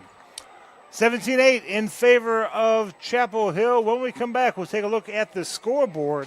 Some interesting scores that we've got to tell you coming up after this 3-minute break. This is Lagrange High Granger football on the Eagle Sports Network. There's a secret to beating injuries or ailments. Get the right team. Emory Southern Orthopedics, well-trained, experienced doctors, nurses, and staff are that team. These teammates listen and understand your specific condition and provide high-quality hometown care that will get you back into your game. For more information about Emory Southern Orthopedics team, visit www.southernorthopedics.com. Jim Thornton is running for re-election as mayor. He's proven he will do the hard work necessary to improve LaGrange. I'm Jim Thornton, and I've worked to bring new jobs, new businesses, and new amenities to our town, and to make LaGrange a safe and vibrant city. I'm proud of our record. There's always more work to do to keep LaGrange moving forward. That's why I'm running for a second term. Early voting has started and continues until November 3rd. Election day is Tuesday, November 7th. This is a critical election. Let's re-elect Jim Thornton as mayor of LaGrange. At Wellstar West Georgia Medical Center, we believe teamwork makes all the difference in your health. We believe that skilled people can achieve higher standards and exceptional results. We believe in a game plan that's focused on patient safety and quality care. At Wellstar West Georgia Medical Center in LaGrange, we believe in life well lived. To learn more about award-winning healthcare, visit wellstar.org/WGMC. Deciding to sell or buy a home is a big step. To make sure it's the step in the right direction, choose the person best qualified to handle your real estate needs. Joel and Rob Upchurch have been breaking sales records every year since 1997. They truly are the real estate leaders in West Georgia. So take a step in the right direction. Contact Joel or Rob Upchurch at RE/MAX Results, because they are dedicated to results and converting transactions into relationships. Attention steak lovers, your chance to buy awesome steaks right here in LaGrange is at B's Meat Market of LaGrange. They'll be opening their doors Saturday, November 4th. A premier full-service butcher shop offering beef, pork, and chicken that will be cut fresh daily to your exact liking. B's Meat Market of LaGrange will offer everything from individual cuts of meats to bulk packages for large gatherings. Tell your friends and family and your neighbors that Saturday, November 4th is the big day. B's Meat Market of LaGrange. Tara, are you okay? Yes, I can't believe you found me. I have car trouble and there you are. Yeah, that's State Farm's 24/7 access. It's like we have this mental telepathy, you know? Well, you did start filing your claim with your mobile device. You can access State Farm on your phone, online, even in person at one of the 18,000 neighborhood State Farm offices. See, mental telepathy. State Farm is there for you anytime, anywhere. Get to a better state. State Farm. Connect telepathically with Agent Matt Orr on the square in downtown LaGrange. Now back to LaGrange Granger football on 100.9 WCJM, The Bull. Back again here at Panther Stadium. It is 17-8 in favor of Chapel Hill. Let's give you some other scores around the in the region. Kind of interesting scores. I mean, the higher seeded team is winning over the lower seeded teams in both teams, but they're closer than I thought they would be. Cedartown at 3-1, leading Sandy Creek, who is at 1-3. That score is 17-7 at the half, with the Bulldogs in the lead over the Patriots. Troop Tigers at Callaway Stadium, also at 3-1, leading Central of Carroll, who is 1-3. The Tigers with the lead 21-7 at the half over the Lions. Cartersville has the night off, and it is Callaway against Spencer. Both teams vying for that number 2 spot. Actually, Spencer, should they win, they'll be playing Heard County for the region championship next week. But Spencer and Callaway playing tomorrow at Kinnett Stadium down in Columbus. Playoffs races shape up as following across the state. America's Sumter, with their win over Columbus last night at Kinnett Stadium, they win the Region 1 4A championship. And Northside Columbus will play Cairo tonight. The winner will secure the number 2 seed. In Region 2, Mary Persons at 3-0. They've already defeated West Lawrence, who only has 1 loss. So if Howard can avoid an upset against Spalding tonight, they'll play Mary Persons next week. Winner will be the region champs. Thompson and Burke County, both are undefeated, both playing each other tonight. Winner of that will be the region champs, no doubt. Region 4, Woodward Academy, they've already clinched their region title. Eastside and North Clayton are currently in a tie for second place. They'll play each other next week. As we mentioned before, Cartersville 5-0. They are off this week. Troop and Cedartown, both winning their games, both tied for second at 3-1. If the Purple Hurricanes defeat Troop next week, they're the region champs, period, end of discussion. Troop must avoid a loss to Central, and they're only trailing by 14 points at the half. If Troop avoids the upset, then Central, Cedartown must win tonight, and they're leading, and hope Troop defeats Cartersville for there to be a 3-way tie. I'm going to be honest. I know Troop folks are going to say I'm saying this because I'm LaGrange and against Troop. I don't see anybody beating Cartersville. I think Cartersville is going to win their 3rd straight state championship, my own opinion. Yeah, if you look at the stats and look at all the paperwork and have played against Cartersville and Troop, I'd say Cartersville has the better team. Far and away. Ridgeland, they're 4-0. They only need a win over 0-4 Gilmer tonight to clinch their region championship. They've already got the head-to-head over the number 2 team already. Marist, they lead their region at 2-0. They'll play 0-3 Chastity. Boy, how far is that falling? Because I remember LaGrange playing at Chastity in a playoff game. Chastity 0-3 in a battle of the War Eagles. Both teams are the War Eagles. They play tonight. St. Pius in Region 8, they lead the region at 3-0. They play North Oconee, who is 0-3 tonight. Madison County, if they win their game tonight, they'll play against St. Pius next week for the region championship in Region 8. 17-8 in favor of the Panthers of Chapel Hill. When we come back, we'll look ahead to the second half, and then we'll have the second half kickoff as well. But first, we'll step aside for this 3-minute break. This is Lagrange High Granger football on the Eagle Sports Network. There's a secret to beating injuries or ailments. Get the right team. Emory Southern Orthopedics, well-trained, experienced doctors, nurses, and staff are that team. These teammates listen and understand your specific condition and provide high-quality hometown care that will get you back into your game. For more information about Emory Southern Orthopedics team, visit www.southernorthopedics.com. Lagrange Banking is growing. We've opened a new location in Columbus, and we've adopted a new name that reflects our community roots with an eye on the future. Welcome to Calumet Bank, offering personal and business banking services with the friendliness of neighbors. We work on your schedule, offering daytime business hours and a complete set of mobile apps. Day or night, we've got you covered. Calumet Bank. Same great services from people you already know. Life is better at Calumet. Member FDIC, Equal Housing Lender. Deciding to sell or buy a home is a big step. To make sure it's a step in the right direction, choose the person best qualified to handle your real estate needs.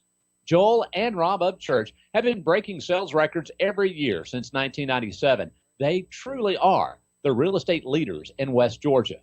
So take a step in the right direction. Contact Joel or Rob Upchurch at RE/MAX Results because they are dedicated to results and converting transactions into relationships. Tara, are you okay? Yes, I can't believe you found me. I have car trouble, and there you are. Yeah, that's State Farm's 24/7 access. It's like we have this mental telepathy, you know? Well, you did start filing your claim with your mobile device. You can access State Farm on your phone, online, even in person at one of the 18,000 neighborhood State Farm offices. See, mental telepathy. State Farm is there for you anytime, anywhere. Get to a better state. State Farm. Connect telepathically with Agent Matt Orr on the square in downtown LaGrange. Here's Perry Prather, head pharmacist at Holmes Pharmacy. All right, we have the flu shots in. We're going to start giving them September 1 until we're through with the flu season. We have now the high dose in for 65 and older, and we're able to give flu shots to anyone 13 and over. And keep in mind, Coleman, that if any large group of people that has, 20 or more shots, if they want to give us a call, we'll be glad to set up a time to do the flu shots on site. Locally owned. That's Holmes Pharmacy, Commerce Avenue in LaGrange and in Hamilton. At Wellstar West Georgia Medical Center, we believe teamwork makes all the difference in your health. We believe that skilled people can achieve higher standards and exceptional results. We believe in a game plan that's focused on patient safety and quality care. At Wellstar West Georgia Medical Center in LaGrange, we believe in life well lived. To learn more about award-winning healthcare, visit wellstar.org/WGMC. Now back to LaGrange Granger football on 100.9 WCJM, The Bull. Back again here in Douglasville. The Grangers are trailing 17-8 to the Chapel Hill Panthers. Cal Hires and I are talking about the playoff, the way it's shaping up, and it looks like it's going to be probably Marist as the number 1 seed out of Region 7, playing possibly Chapel Hill. If LaGrange pulls the upset, though, it may wind up being somebody else. Blessed Trinity will probably face Troop. With Troop's lost to Cedartown, that would bump Troop down to the 3rd seed. And then the winner next week between White County and West Hall will play Cedartown. It definitely will be a winner because the loser will then have to face Cartersville. And that I think White County West Hall is going to be a heck of a battle because neither one of them are going to want to face Cartersville. Yeah, neither one of them. But that's an interesting scenario if Troop ends up playing Blessed Trinity. That not only in football do they have a rivalry, I think they have a rivalry in baseball also. Yep. And Blessed Trinity is pretty good. I believe LaGrange lost to Blessed Trinity in the semifinals last year against Blessed Trinity. No, it was against Marist, wasn't it? Yeah, it was against Marist, not Blessed Trinity. But yeah, the Troop and Blessed Trinity definitely have a history in baseball as well. Always a fun time watching high school sports, football, baseball, basketball, and basketball season's coming up. It's coming up pretty soon. So, and let's remind everybody that's only a possible scenario. Oh, yeah. It's not a definite playoff spot yet for any of these teams. It's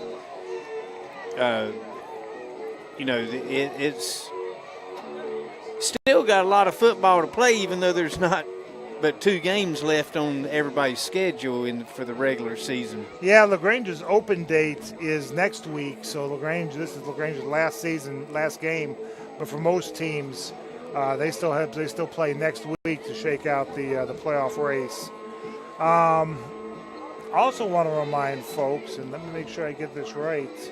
I believe it was, I know I saw this somewhere and I wish I'd have written it down, but LaGrange's cross-country team did really well. I'm trying to find it here now. I wish I had Mike Pauley up here to help give an update on that, but LaGrange's cross-country team did really well this past week, so congratulations to them as well. While we have a few minutes, I'm going to go ahead and do this. I want to go ahead and get this out of the way. I want to say thank you. I've gotten so many texts, emails, voicemails, Facebook notifications. For the folks who don't know, my mother passed away yesterday. And I have gotten so much love from you people, listeners, parents of players, coaches, former coaches. I appreciate it so very, very much. Thank you all. The love that everybody has shown me is just wonderful. I heard from Jeff Buchanan and Coach Branch and you, Cal, and talked with Tommy Whitworth earlier today. I appreciate it very much. I don't deserve the love and appreciation you guys have shown me. I thank you from the bottom of my heart. You do, Michael. We love you, and we're thinking about you. And to those of you out there who don't understand why Michael's not with family right now, is because he is with family. Yeah. And that and my mom would say the same thing. Go do your job and worry about me later. I was in the football office one time before a troop game, before a pep rally, and sitting with Jay Russell, and it was Mr. Cole was the principal back then, and he went through a litany of don't do this, don't do that, don't do the other, and he said visitors are not allowed either. And I asked Coach Russell, I'm not a teacher, I'm not a parent of a student, I'm not faculty, I asked Coach Russell, I says, Jay Russell, I says, is no visitors, do I have to leave? And he looked at me like I had two heads. He said, you're not a visitor, you're family. And that's the way the Granger Nation has treated me, and I love you all dearly for it. I appreciate that. We know you do, Michael. We're just darn glad to have you. Have had you for what? This is your 17th season 15th, with us. 15th season. Yeah. And you deserve. You deserve lots of happiness, and we're going to get these Grangers through this second half right Coach here. Phelps is listening. God bless you, Coach. Thank you very much. He's let us know that the girls finished third in cross country, finished first. The boys finished first in cross country. So congratulations. Thank you, Coach Phelps. I appreciate that heads up. But congratulations to the cross country team, and so proud of them as well. Grangers are setting up here to kick the ball off here in the second half.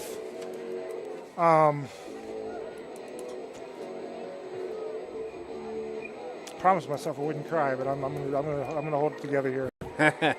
This is my sanctuary. This is where I enjoy being. Yeah, you've done really good, Michael, all these years, and can't tell any difference tonight.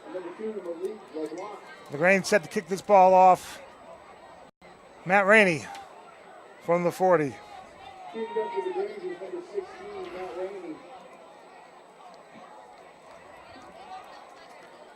Yeah, this first possession of the second half is going to dictate, what kind of half we're going to have. There's the kick. It is on its way. Pick it up. Yes, it is bouncing all over the place. The Grangers have it. Grangers say they have it. Let's see what the referees say. Yeah, they're saying the Granger ball. Granger ball at the 25-yard line. As you said, what happens this first drive will dictate. That's right. And, and Matt kicked that ball up in the air, and I thought Chapel Hill's receivers were going to field it just like a routine catch, but they just let the ball hit the ground. It rolled around before anybody knew to jump on it, and the Granger's right there on top of it. Good hustle. I failed to get the number of the player who recovered. Knows the ball at the 26-yard line inside Panther territory. Going to hand the ball off. Cornell Kendrick straight up the middle. He is twisted and brought down near the 22-yard line. Gain of 4. A good job by the offensive line, led by Keviante Gaskin up there at center. 2nd and 6. Crawford hands the ball off to Cornell once again.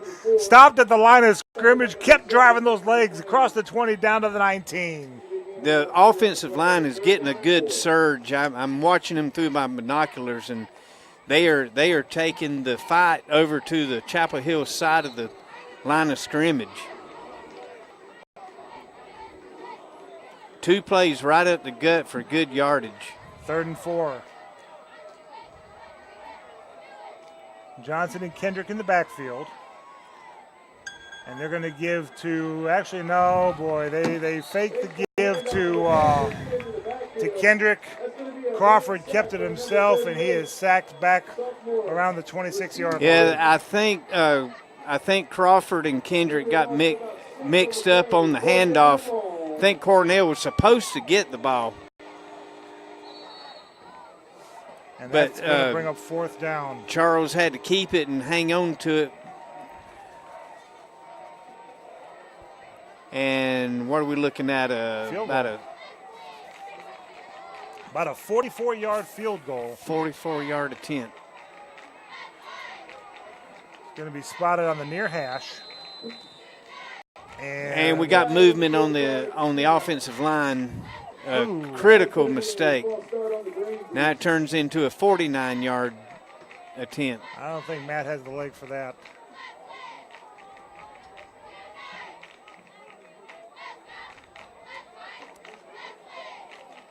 And Matt's looking to the sideline. And he's pulling his arms up, and, well, they're not going to let him try it. I don't know if I'd like to see if he has the leg for that. I don't know.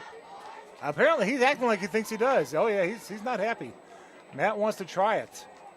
He wants to try a 49-yard attempt. And he may have talked the coach into it. Nope. He's going back to the sideline. I was going to say, if they do try the field goal attempt and it comes up short, it's just like a punt. We can down it anywhere downfield, but we got to get to it because Chapel Hill could pick it up and run with it. Now another sideline warning against the Panthers. And that's going to cost them 5. Yeah, because they've already had a sideline warning. So let's see if they actually mark it off. Yeah, they're marking it off. This isn't the version of home cooking and that's a big penalty. They're walking off 15 yards. And that explains why they pulled Matt Rainey off the field, because they don't need him to try to kick a field goal. They got the first down by the penalty. They got the first down by virtue of a penalty. They're spotting the ball at the 13-yard line inside Panther territory. Chapel Hill is making enough mistakes for the Grangers to be in this game. Grangers have to respond here. Crawford under center. 1st and 10. Oh, boy, they're trying to hand off on a jet sweep to Miles Johnson. It hadn't worked all year, and they're trying it again now to the 18-yard line. Yeah, he's tackled for a 5-yard loss. Yeah, we just can't get the blocking done inside on the jet sweep because the Panther defensive line is coming through like a jailbreak. Unless they're trying to get the Grangers, getting Chapel Hill to respect that jet sweep and open up the middle. That play hasn't worked all year long, but maybe it'll help open up the middle. 2nd and 15, and whistle blown as Crawford was set to pass, and they're going to say false start against Lagrange. False start. So instead of 2nd and 15, now it's 2nd and 20. We just cannot afford these kind of penalties this close. Nah, let the Panthers keep shooting themselves in the foot. We don't need to help them. Yeah, these are the penalties that take the wind right out of the sail. Grangers trailing 17-8. Clock running, 9:08 left to go in the 3rd quarter. We owe you a station ID. We'll get it to you when we can. One receiver to the right side. Fakes the pass. Hands it to Cornell Kendrick, who keeps pulling his way forward up to the 10. Pyle still going. Dragon tacklers with him. He's going to be brought down about the 2-yard line. And I think he's got enough for a 1st down. That was unbelievable, Michael. Hit at the line of scrimmage, still fighting for yardage, and then 4, 5, 6, 7, 8, 9 Panthers on top of him just carrying them, and then the Granger offensive line and backs get in on the action, pushing the pile all the way down to the 3-yard line. 1st and goal, Grangers.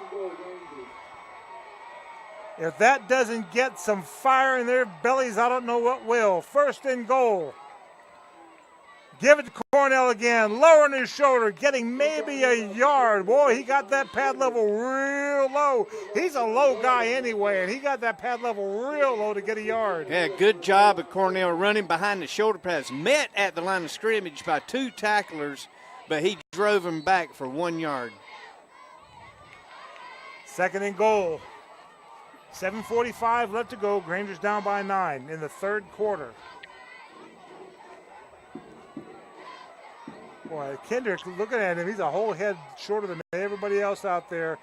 But he's got that center of gravity. They're going to get to Miles Johnson on the sweep, and nothing there. He will fall forward. Well, no, they're not going to say any gain. Yeah, he didn't have any room outside, so he had to cut it up to get whatever he could, and did a good job of not taking any lost yardage. 3rd and goal from just outside the 3.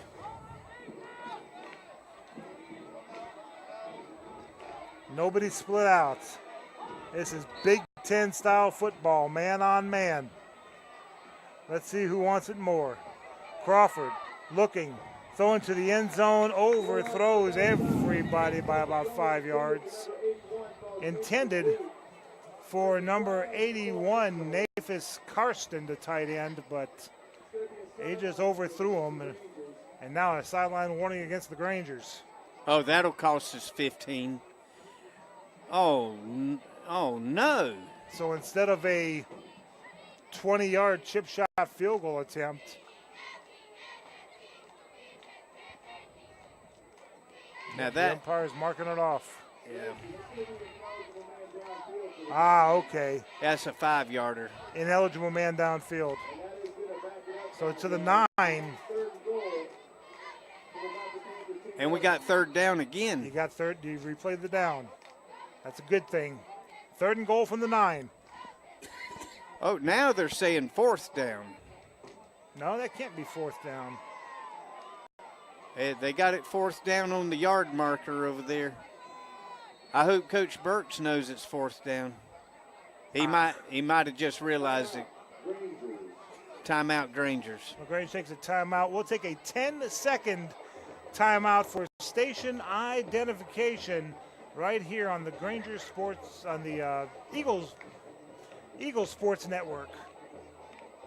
You're listening to LaGrange Granger's Football on WCJM FM West Point 100.9 The Bull. Tonight's game is brought to you in part by Wellstar West Georgia Medical and Emory Southern Orthopedics. So by my math, it was third down, and eligible player downfield, so it'd be third down again. Well, I'm not real sure about what the penalty was. It's that signal that the referee gives with both hands behind his back, and I don't know what that one is. So the ball,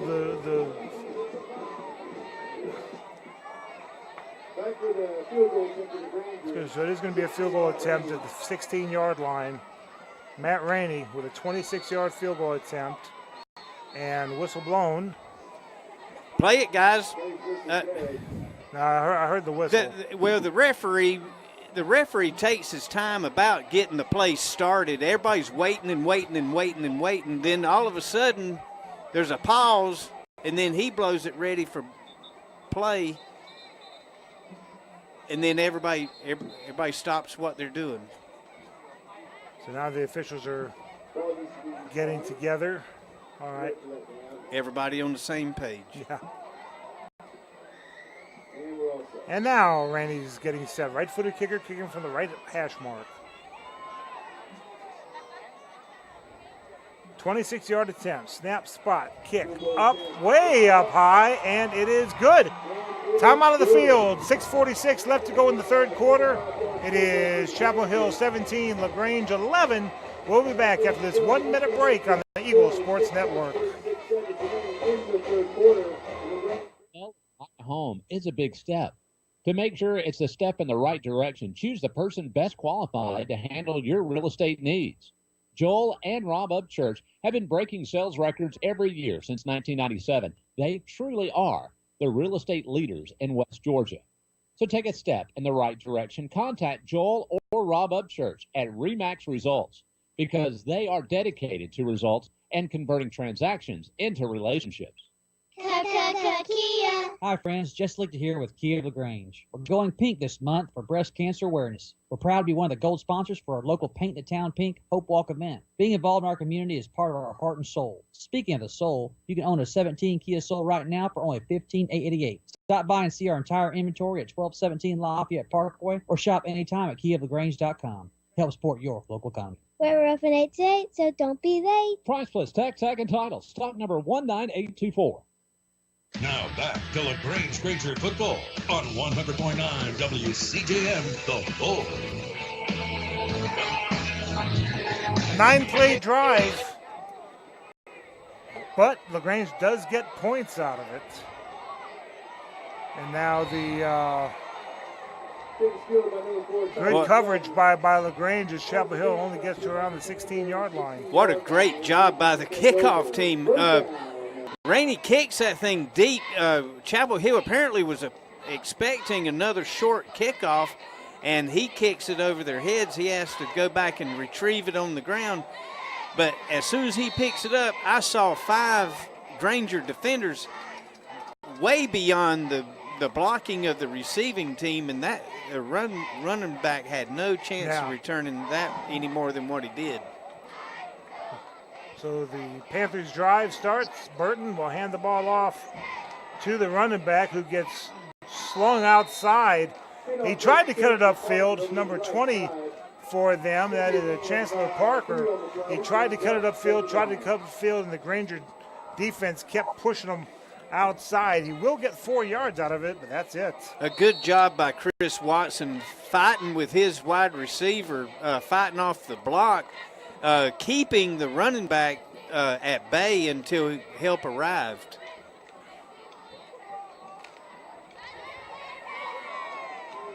So Parker's still out there at running back. Burton in the shotgun at quarterback. 2nd and 6. Fakes to Parker. Looking. Nobody's been open all day. Still nobody open. Now he throws a little shovel pass through the hands. I think he heard footsteps of number 10, Jacoby Smith, bearing down on him.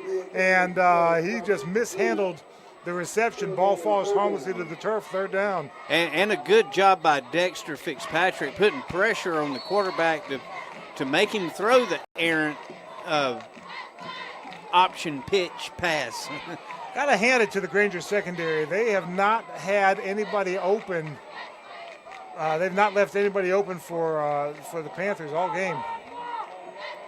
Big 3rd down play right here. Out of the shotgun, Burton still looking. Now he's throwing it and incomplete. Intended for Parker out of the backfield. Couldn't get a handle on it. 4th down. That's huge. Big play by the Granger defense, making the stop on 3rd and long, and especially on the Chapel Hill side of the 50-yard line.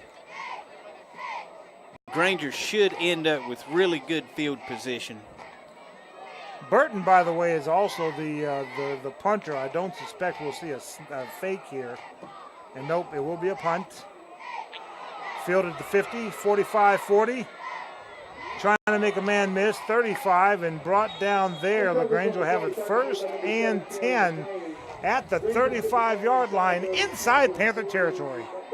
Yeah, the punter kicks that low line drive punt, and by the time Colby caught the ball, the nearest Chapel Hill player was 20 yards away, so therefore, Colby gets 10 yards for free.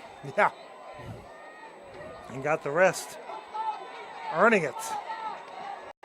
So the Grangers with the ball, 1st and 10 from the 35 of the Panthers.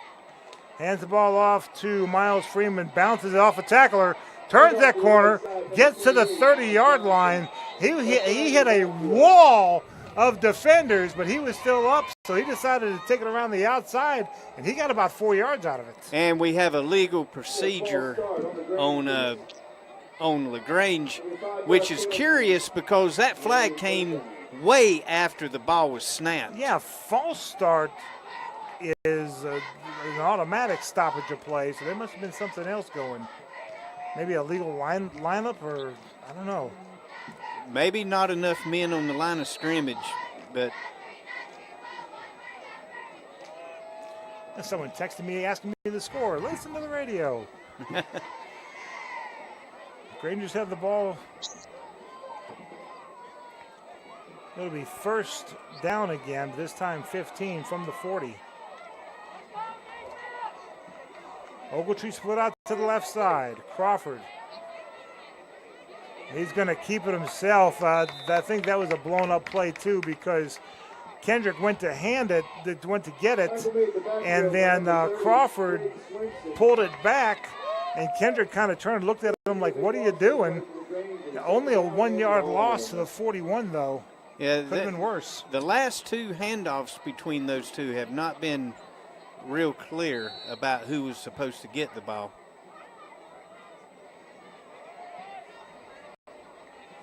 2nd and long.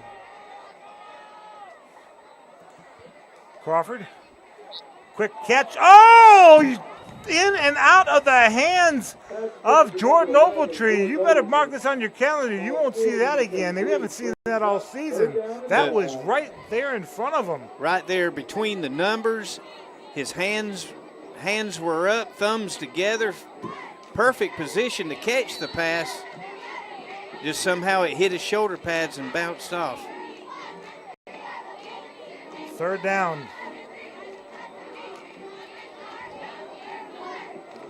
3rd and 16.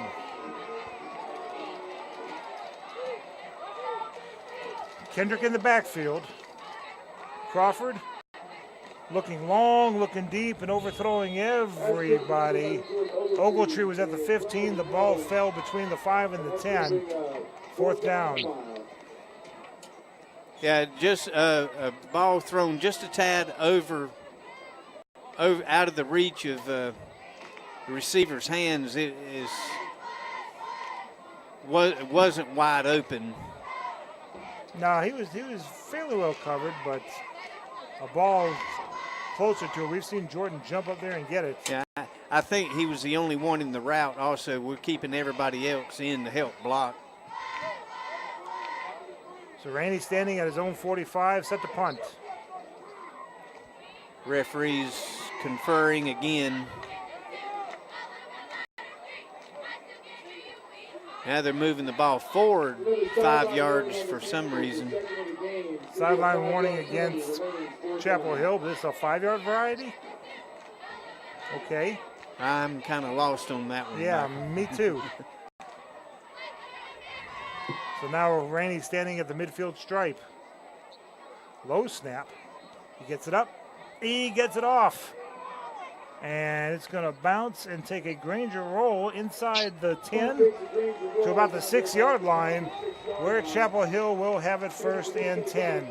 4 minutes left to go in the third quarter. We'll take a quick 30-second break. This is Lagrange High, Granger football on the Eagles Sports Network. Attention steak lovers, your chance to buy awesome steaks right here in Lagrange is at Bee's Meat Market of Lagrange. They'll be opening their doors Saturday, November 4th. A premier full-service butcher shop offering beef, pork, and chicken that will be cut fresh daily to your exact liking. Bee's Meat Market of Lagrange will offer everything from individual cuts of meats to bulk packages for large gatherings. Tell your friends and family and your neighbors that Saturday, November 4th is the big day. Bee's Meat Market of Lagrange. Now back to Lagrange Granger football on 100.9 WCJM, The Bull. Panthers hand the ball off to Parker, who is met by some Grangers right there at the 5-yard line and dropped there for a loss of 1. Led by number 65, Dimitri Barsh. No room whatsoever to run on that zone read. And with the way the Grangers have been doing well keeping the receivers covered, I think we're going to see some folks pin their ears back and go after. Yeah, Dawson Jones in on that play also. There's another quick handoff to Parker, and he's trying to slant the left side, nothing doing, drop for no gain. Jeremiah Holloway, Dimitri Barsh, and Vondez Taylor all over there stopping that run.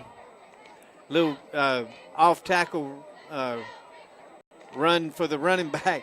It's just no room whatsoever. This is a Chapel Hill team that defeated Sandy Creek by 3 points. And Sandy Creek, 41-0 against LaGrange last week? Granger's giving this Panther team fits. 3rd and 11.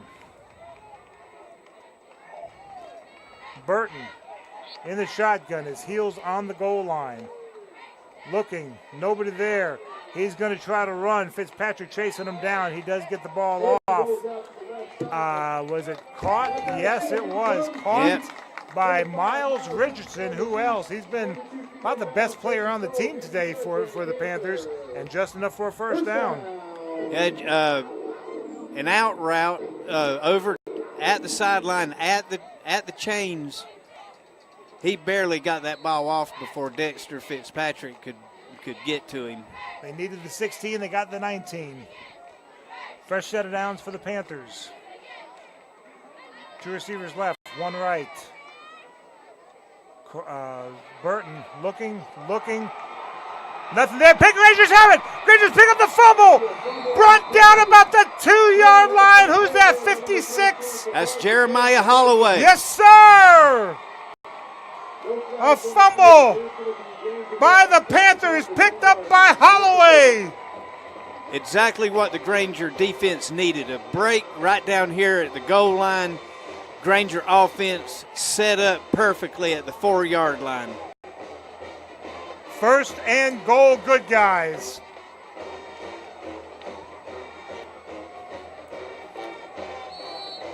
I'm calling up a dose of Cornell Kendrick. Boy, look at Kendrick Wayston. He's ready. He wants it. Crawford. Yep, giving it to Kendrick on the left side. Bulls in. Yes! Touchdown! Grangers! Give them 6.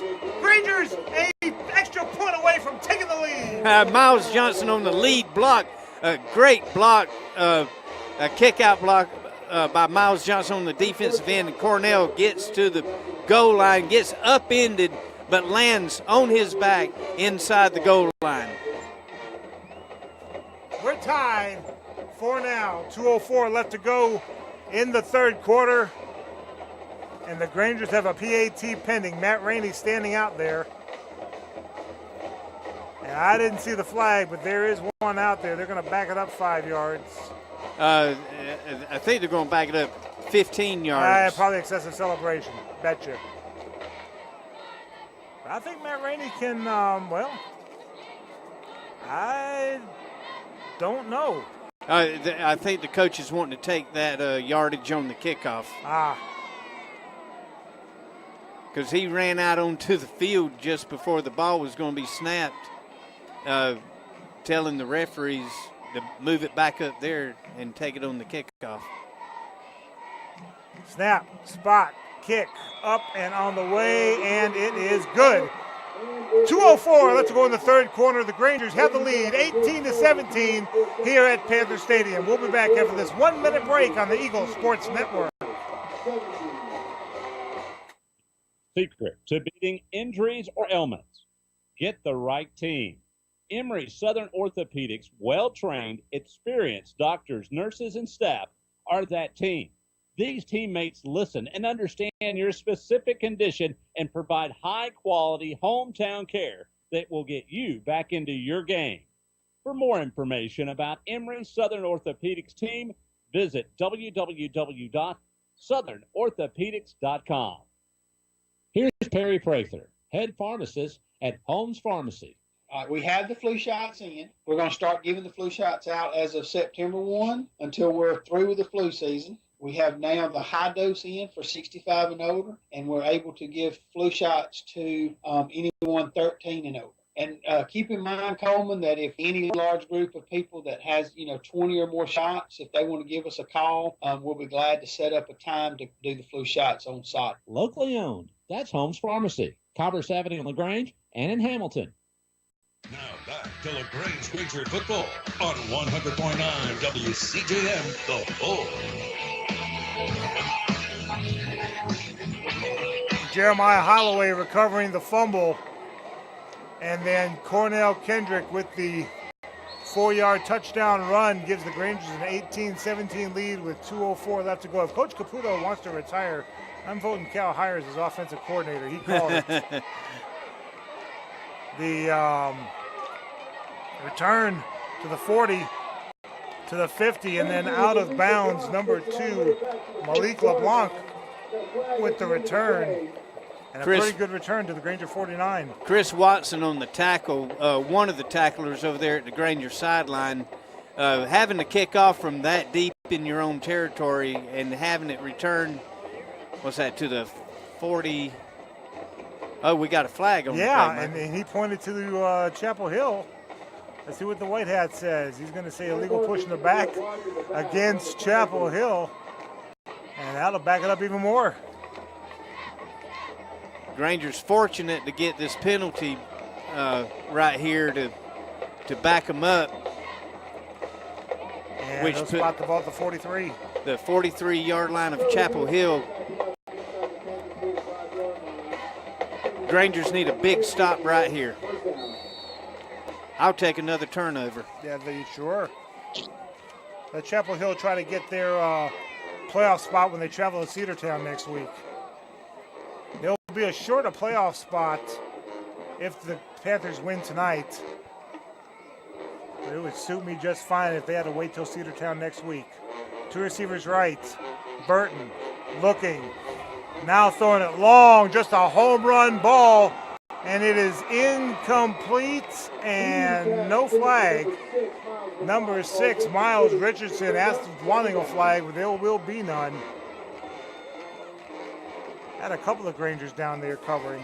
Yeah, that was just a deep ball, a prayer, so to speak, to LeBlanc. And Chris Watson makes a great play moving to the end in front of the receiver at the last second to knock the ball away. Thankfully, he didn't play the part of Trey Matthews and tip the ball up in the air. Right. 2nd and 10. 2 receivers right. Now 3 receivers right. One comes in motion. Burton, he's just going to run it across the 45 and then out of bounds near the 48-yard line. Nobody open, so he's just having to tuck it and run it, and he got about 5 yards out of it. Yeah, good job of rolling out. The Granger secondary is just exceptional at covering these receivers so far. Give them 8 yards to the Granger 49. Granger's leading 18-17. Chapel Hill with the ball. 3rd and 2 with 1:15 to go in the third. One receiver, two receivers to the left side, one to the right. They're going to fake the handoff. Good fake. Burton's going to keep it himself, and he's got the first down near the 46-yard line inside Granger territory. An excellent zone read and a first down. Yeah, if the first set of Grangers grabbed cloth on the play, we tackled the running back right there in the backfield, but we failed to make the play in the backfield, and the quarterback kept it. Yep. Yeah, the quarterback gets him enough yards for the first down. 1st and 10 from the Granger 45. Clock running now, 45 seconds left to go in the third quarter. 2 receivers left, 2 right. Now Richardson in motion right to left. Quarterback's looking for him. He's under a world of pressure, and he's going to throw it out of bounds. Vondez Taylor all over him like a suit I'm going to wear on Sunday. Taj Hickson also on the play, running after the quarterback from the backside defensive end position. Just a great play. Clock stopped, 34 seconds to go in the third quarter.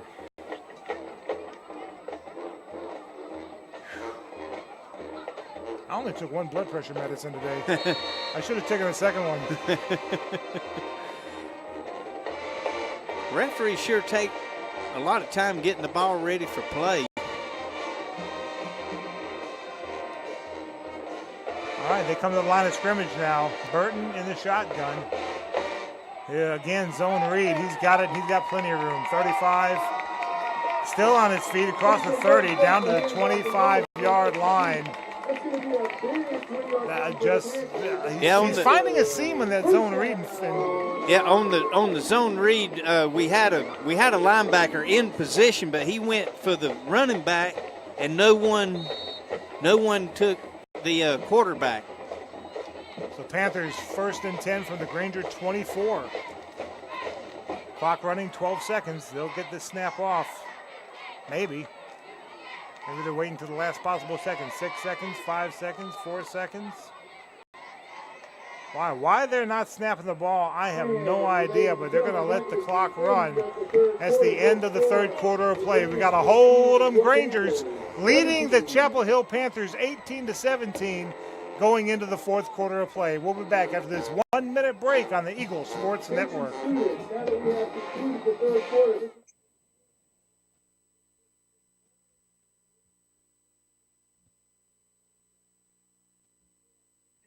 At Wellstar West Georgia Medical Center, we believe teamwork makes all the difference in your health. We believe that skilled people can achieve higher standards and exceptional results. We believe in a game plan that's focused on patient safety and quality care. At Wellstar West Georgia Medical Center in Lagrange, we believe in life well lived. To learn more about award-winning healthcare, visit wellstar.org/WGMC. Deciding to sell or buy a home is a big step. To make sure it's a step in the right direction, choose the person best qualified to handle your real estate needs. Joel and Rob Upchurch have been breaking sales records every year since 1997. They truly are the real estate leaders in West Georgia. So take a step in the right direction. Contact Joel or Rob Upchurch at RE/MAX Results because they are dedicated to results and converting transactions into relationships. Now back to Lagrange Granger football on 100.9 WCJM, The Bull.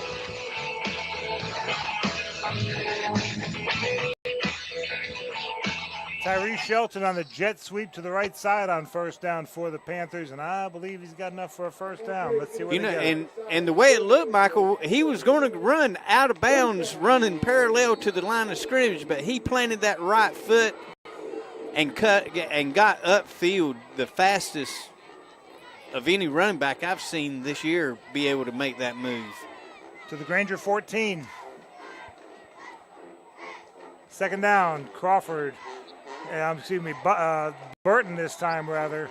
He'll take that zone read. He'll run up straight up the middle, but the Grangers were there to contain him after about a 2-yard gain.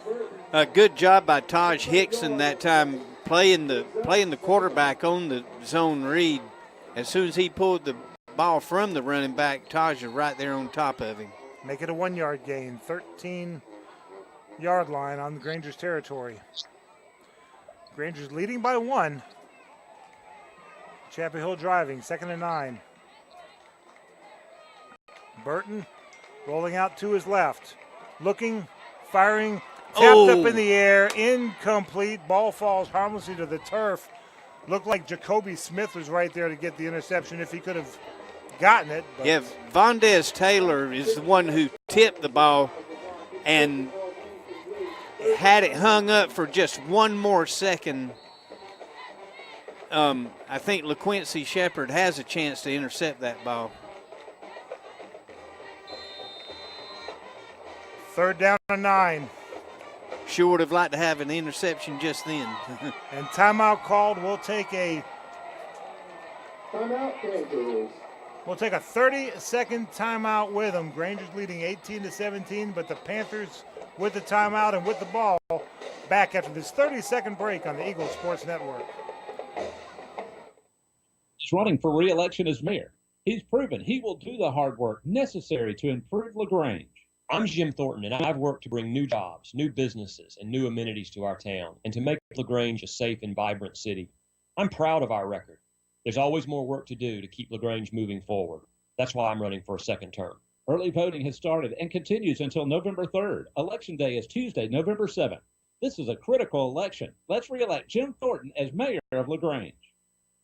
Now back to Lagrange Granger football on 100.9 WCJM, The Bull. A critical 3rd down. If it's a stop, then Chapel Hill has a chance for a field goal, and then LaGrange get the ball back. Got to stop him here. 3rd and 9.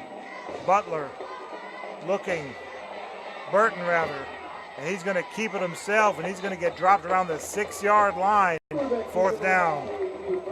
Yeah, good job by the Granger secondary. No one to throw to, and Burton getting all he can to try to get closer to the goal line. And we have an injured player. That's Miles LeBlanc. That's down on the ground. Number 6. Yeah, Miles LeBlanc.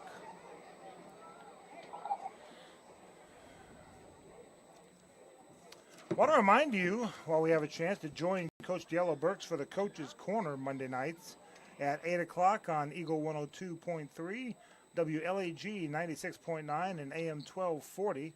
It'll be live from Johnny's New York Style Pizza on the Lafayette Parkway, across from the mall in LaGrange. It got real quiet. I was afraid for the young man. I was reading the live read, but LeBlanc able to get up and walk off the field, and that's a good sign. I hadn't heard a stadium get so quiet after a hit since Desmond Dunlap in Fayette County High School. Yeah. And unfortunately, he had to get carried to Atlanta. He's okay. In fact, he went on to be color commentator the year after his senior year. LeBlanc still favoring that right shoulder. Yeah, he is really shaken up, but he is walking in fine. And the field goal attempt, by the way, is blocked. Rangers scoot, score. Pick it up to the 20, to the 30, and shoved out of bounds. A blocked field goal, and the Grangers have the ball. And I failed to get the number of who blocked it, and I failed to get the number of who picked it up and ran with it. But what a play by the Grangers. That's huge because the Grangers had a 1-point lead, and a good field goal makes it a 2-point lead for Chapel Hill. LaGrange keeps the lead, and they got the ball. They've been getting close to those extra points all year long. I think that was Vondez Taylor who blocked it. 9:57 to go in the game. Grangers with the lead, 1st and 10 from their own 35. Crawford under center. Oh, wow, hands the ball off to Miles Johnson. I thought he was going to get hemmed up way back at the 30. He escapes and gets back to the line of scrimmage. Not much more, but better than a 5-yard loss that I thought he was going to have. Yeah, he was hemmed up in the backfield, and just a great job of keeping his feet moving and looking for daylight and running north and south. Yes. He did not take the east-west direction. Rangers need to string along a few first downs here. Kill some clock. Ogletree split off to the right side. Crawford under center, 2nd and 10. Waiting for the snap. Crawford looking, dumps it off to Delaney around the 35, but he's not going to get much farther, just to the line of scrimmage. 3rd down. Yeah, just about the time it looks like the Grangers have a play developed, that pass play, as soon as it develops, it looked like we had a lot of room to run, but the Panther defense just came out of nowhere to stop that. The ball didn't have a lot of zip on it. It just kind of hung in the air for a long time. Well, he had to get it up over that number 48 right there. That's Cameron Beauchamp of he looks to be about 6'1" or 6'2". 3rd down and 10. Ogletree split off to the left side. Ball in the near hash mark. Crawford looking, firing, overthrows Ogletree. Ogletree on the slant. Ball overthrown quite a bit. I don't think Crawford had a whole lot of time to throw. No, he didn't. And Richardson was right there on him. Richardson and Ogletree has been a fun matchup to watch all night long. All right, important punt right here. If we can, and it looks like the Panthers are going to come after this punt. They have no one deep. Rainey standing just outside his own 20. Toes on the 21. There's the snap. There's the punt, and it's a good one. He gets it away, and it is rolling, and now it checks back around the 33-yard line inside Panther territory, but that was a gamble that the Panthers kind of lost on because they could have had something to run back, but they didn't have anybody back to do that. And if the ball takes a better bounce, we can add. I mean, we could push the ball back about 10 more yards, but for everything that just happened, though, we'll take this. The Panthers on their own 33-yard line. Yeah, we'll take that. 8:19 to go in the game. Rangers clinging on to a 1-point lead, 18-17. Chapel Hill with the ball, 1st and 10 from their own 33. 3 receivers left. Ball hits the ground, picked up by Burton, and he is going to get brought down at the 35-yard, call it the 30-yard line, maybe the 31. Yeah, Dexter Fitzpatrick and Jeremiah Holloway in on the sack. Just nowhere for the quarterback to throw the ball, and it gave Fitzpatrick time to pursue and bring him down. Fitzpatrick is giving Burton fits. 2nd down and 12. 2 receivers left, 1 right. Burton in the shotgun. Going to hand the ball off straight to Parker, who gets across the 35, then stopped And they're blowing the whistle after he gets to about the 37, maybe the 38-yard line. They're blowing the whistle a whole lot faster than they did last week against Sandy Creek.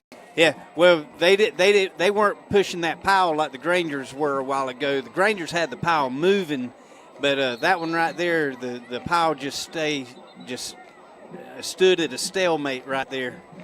And an official timeout. He's looking at some equipment by Parker, I think. I don't know what he was looking at.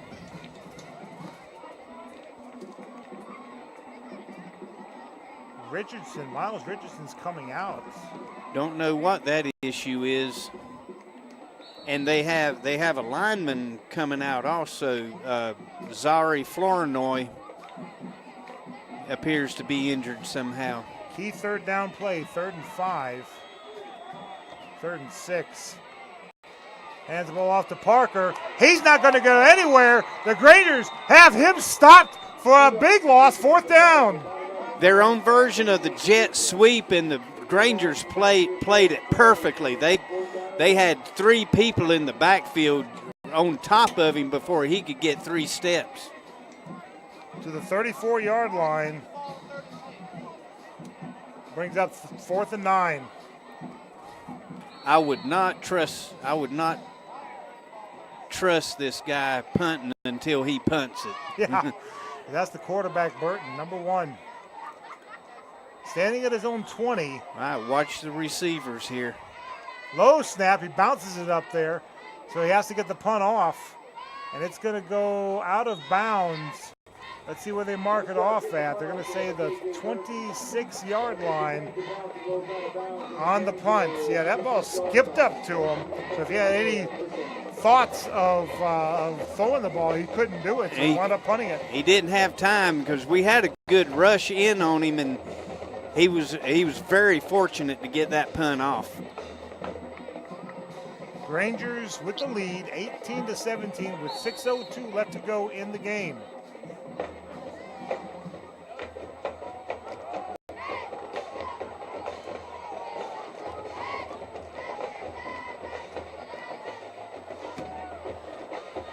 And I missed the handoff, unfortunately. Oh, no. Flag coming in. Yeah, flag thrown after the play is over. Panthers are really upset. It might be against them. What was the play? Was it Kendrick up the middle? No, Kendrick wasn't out there. Yeah, Kendrick was out there, yeah. Yeah, that was Miles on the lead play. Cornell was lead blocking over here on the right side. They had that unbalanced set to the right side. And the umpire, instead of just saying what the play is, he's taking a long time explaining to the referee what the call is. Dead ball, personal foul after the play, 15 yards, so it'll be a 1st down. Okay, it was a late flag, like maybe a late hit or something after the play. So they'll give them the 3 yards on the carry, plus an additional 15 yards, and the Grangers will have the ball 1st and 10 from their own 43-yard line. And in an 18-17 game with the Grangers leading, that's very important because that's going to enable us to burn off probably about 3 more minutes. Crawford under center. Man in motion, give to Kendrick. He's across the 45. He's to the 46-yard line before he's finally brought down. Gain of 3 and killing clock. That'll kill probably 30 seconds from here to the 5-minute mark. And, you know, it's funny how these you see the referee up top over there and the referee down here. The referee down here had him for about a yard more than what the other referee had him marked down for. Yeah, I had him at the 46, but I saw where the ball was. I didn't see where the knee was. 2nd and 7. Rangers with a 1-point lead in the ball. Ogletree split out to the left side.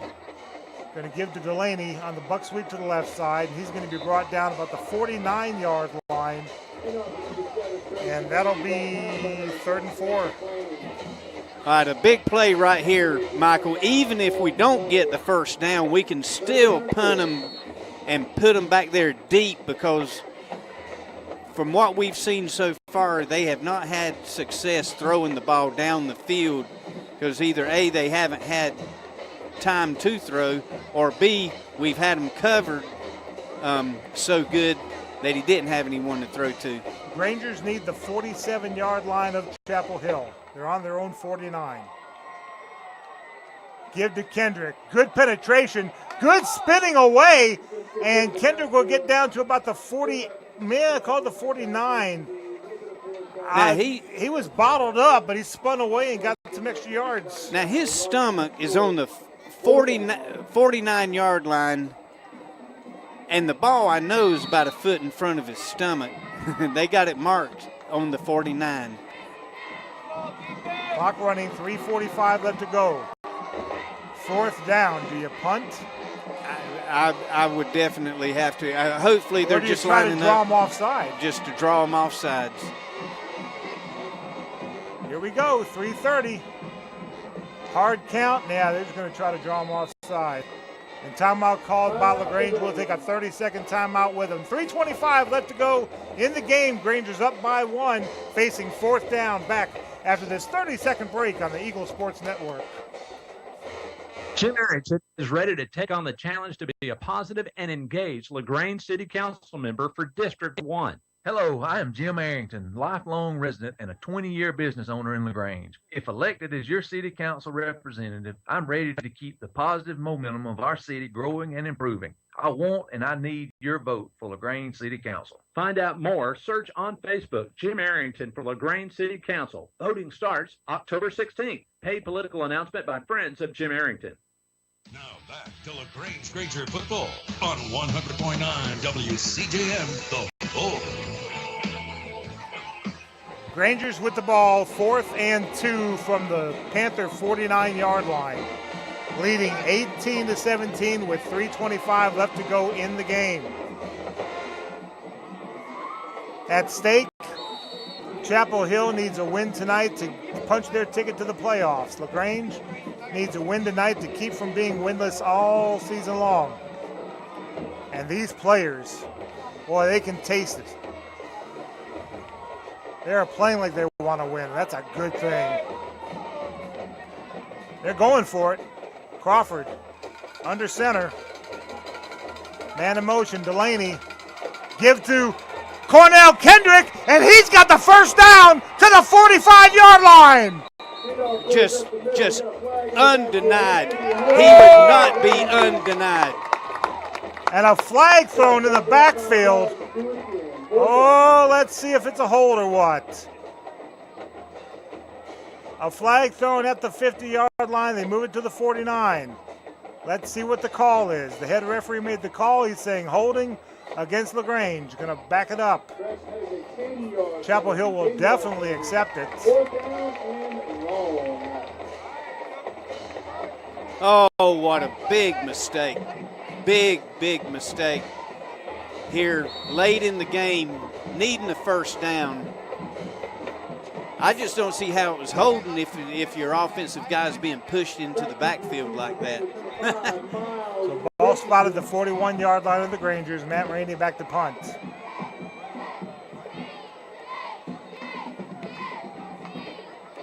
Clock's at 3 minutes to go in the game. Rainey gets the punt off. Bounces at the 20, takes a left turn, and that is where Chapel Hill will set up shop 1st and 10 from their own 20 with 2:51 left to go in the game. Wow. Need a big defensive stand right here from the Grangers. Just playing their hearts out right now, Michael. That drive took 3 minutes and 12 seconds off the clock. Well, that's good that we were able to burn that much time, leaving Chapel Hill with just 2:51 to drive 80 yards. They only need a field goal, down by 1. But they're at their own 21-yard line. If we can get the pressure on the quarterback like we have been doing, we should be all right. Burton in the shotgun. Rolling out to his left. Looking, firing, incomplete.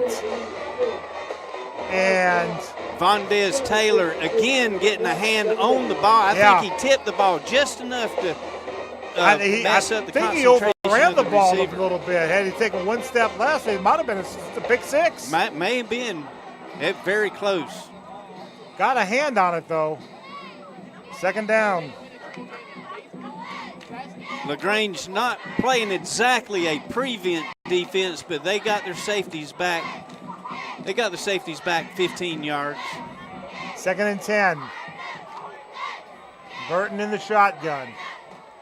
Takes the snap, looking, nobody there. He's going to tuck it and run. He's going to get to about the 25-yard line, gain of 4, 3rd down. Good job right there by Darwin Gomez, preventing the quarterback from scrambling for any more yardage than what he did. And with it, clock is still running, and Chapel Hill taking a lot of time to get to the line of scrimmage. 2:15 to go in the game. 2 receivers right, 1 left. Burton in the shotgun. Low snap. He picks it up off the ground. He's looking. He's firing. Just a home run ball. And incomplete! Intended for big number 6, Miles LeBlanc. He's holding his wrist. It looked like he had caught it, but then when he came down, his wrist may have gotten rolled up and caused the ball to release, and he's holding his wrist. Yeah, the last time he came off the field, he was favoring that shoulder. And it may be that shoulder, because that right arm is limp. Now he's being seen about. I pray he's going to be okay. Yeah, he's being helped up. But he's in a world of pain. Yeah, he's hurting a lot more now than he was last time he came off. Well, this kid's a warrior, though. He is. He's been fighting. He's been fighting all night. Out there on the edge, setting the blocks. That'll bring up 4th down.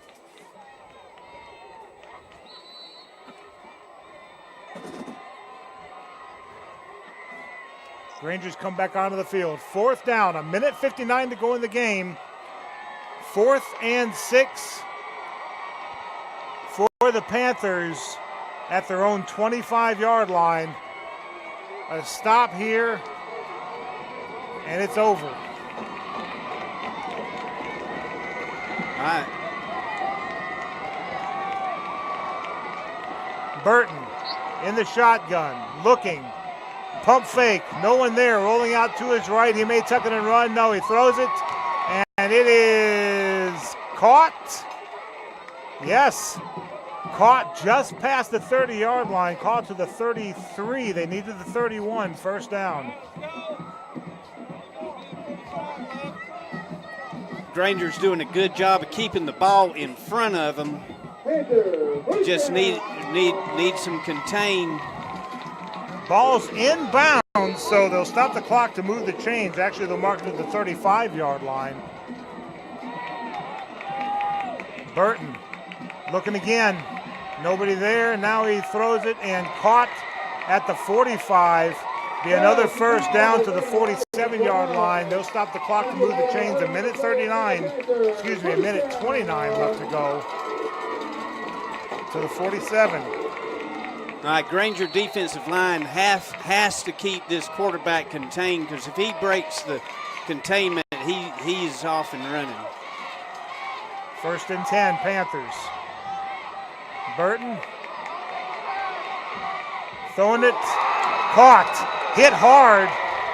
Did he hang on to the ball? Granger's saying no. The referee is saying, I don't know what the referee is saying. But that player is still down. The referee doesn't know. He doesn't know. He's got a look of confusion on his face. They're all going to gather it together and talk about it. I don't know if he saw. He didn't. I don't think he saw it. Oh, Yep. but he's going to call it complete. You're calling it complete. I don't think he really knows. I don't think he really knows what happened. At the 34-yard line inside Granger territory is where they're marking it. So 1st and 10 for Chapel Hill at the Granger 34. A minute 8 to go in the game. Granger's up by 1. I don't know where the range is of this field goal kicker. I don't think the receiver had the ball long enough to have it a complete, but he called it complete. Two receivers right, two left. One of them in motion right to left. Burton, the left-handed thrower, rolling out to his left. Throwing, firing, caught at the 25-yard line. Richardson on the catch, just short of the first down. But the Grangers have got to. Granger's got to get some pressure on the quarterback.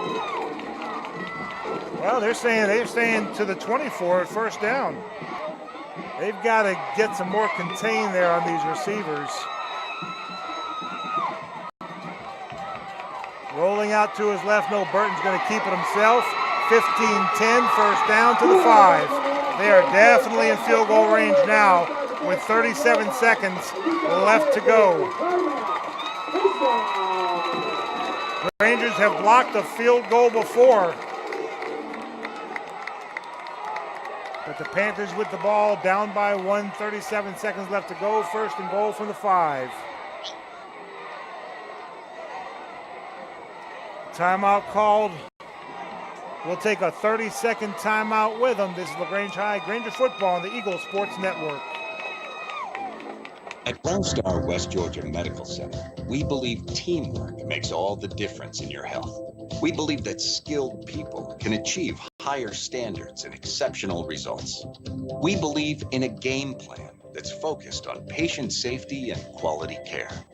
At Wellstar West Georgia Medical Center in Lagrange, we believe in life well lived. To learn more about award-winning healthcare, visit wellstar.org/WGMC. Now back to Lagrange Granger football on 100.9 WCJM, The Bull.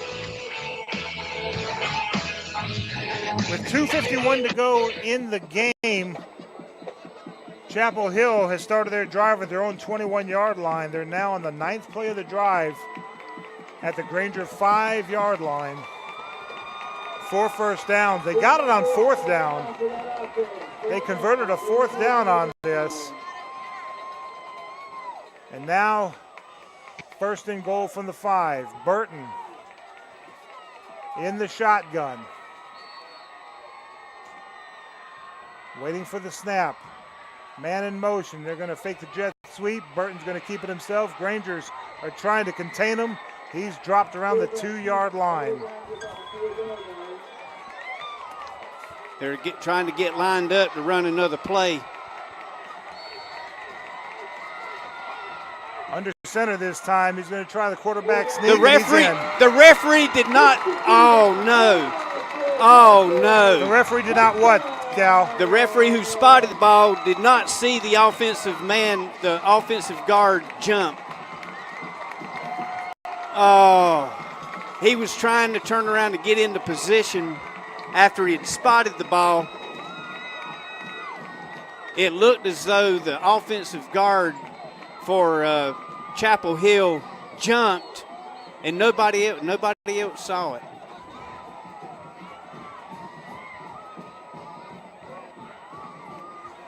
Timeout called. We'll keep it right here. Don't forget, join Coach Diallo Burks for Coach's Corner Monday night at 8 o'clock on Eagle 102.3 WLAG 96.9 and AM 1240. Live from Johnny's New York Style Pizza on Lafayette Parkway across from the mall in LaGrange. 23-18 in favor of Chapel Hill with the PAT pending and only 13 seconds left to go in the game. Hey, I've seen a kickoff return end the game at Cadet Stadium before. Unfortunately, it went against LaGrange. Went against us, yeah. It can happen. Now the referee that stands back there with the linebackers. Yeah. When he spotted the ball, he spun around to try to get – because, I mean, everybody's trying to line up all at the same time. He has trouble, getting back behind the defense. Mm-hmm. But the offensive guard looked as though he either jumped or he wasn't set for one full second, and he just missed it in all the confusion. And they're going for 2. Yeah, down by 5. And Burton is going to try the quarterback draw, and he dives in for the 2-point conversion. So it is now 25-18. So LaGrange will need a touchdown and an extra point with 13 seconds left to go in the game. You got to hand it to the Panthers, though. I mean, they went for it on 4th down. They were almost 4 and out, and they got the first down on the 4th down play. And all down the field, LaGrange in that position of almost. Yeah. Almost made the play, and that this is the difference between good football and great football.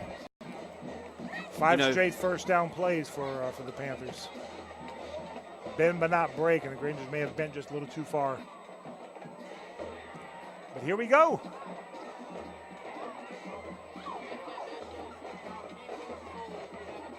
By my math, Rangers have 1 timeout left.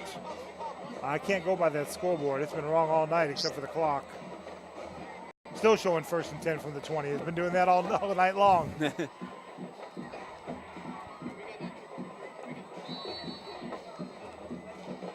All right, the ready for play whistle is blown.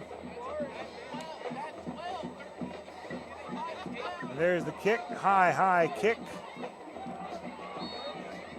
And down to about the 15-yard line. Kobe Patton taking a double knee, not wanting to do a Scriven County and call for the fair catch, and then hand it to a referee. Oh, we got a flag on the field. That's what the delay is. Where's the flag? Back here on the 30. So maybe an offside? The 27. No.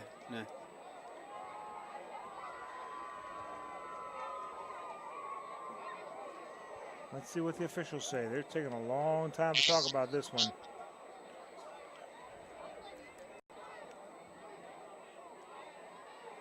The head referee now talking to a back judge.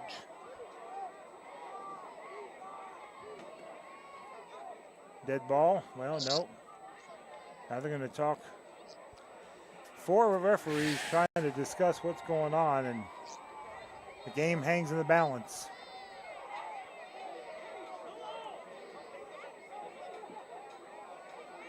Now the head referee comes looking toward the press box, and he is going to say,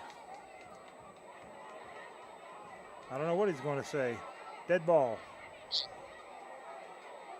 Unsportsmanlike conduct against Chapel Hill.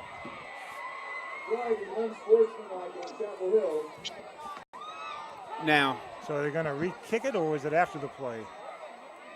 Now, if they back them up 15, I mean, if it's after the play, then they probably should mark it from where the ball was down. The head coach for Chapel Hill wanting an explanation. I don't remember if we took the station ID at the top of the hour. Now, it looks like they're going to make him re-kick, though. Maybe it was a unsportsmanlike conduct before the play. Then do we get the time back? It was only a second off the clock, but still, that second's precious. It was 13.3. Now it's showing 12.1. Yeah, they're going to make him re-kick it from the 25. That's a great question, though.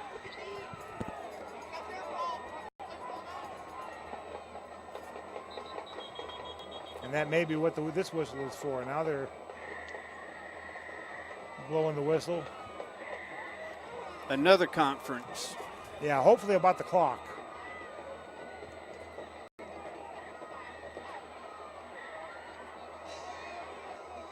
Waiting. Rangers trailing by 7. And by the scoreboard right now, it says 12.1 seconds left to go in the game.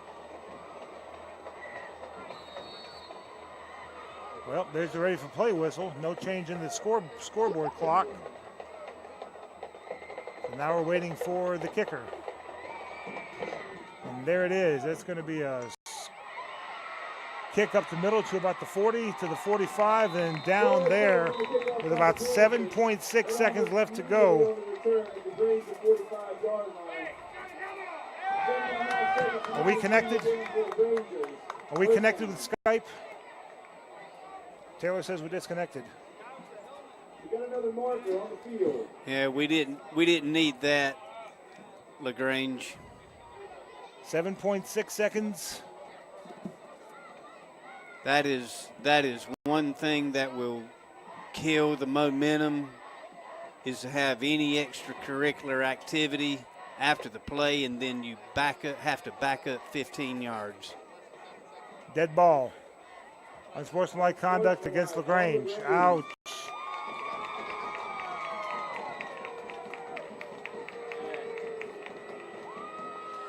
So that's going to back them up 15 yards.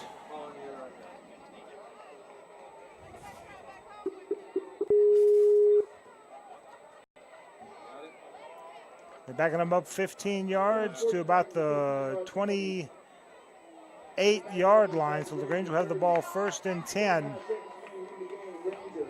from their own 28-yard line with 7.6 seconds left to go in the game.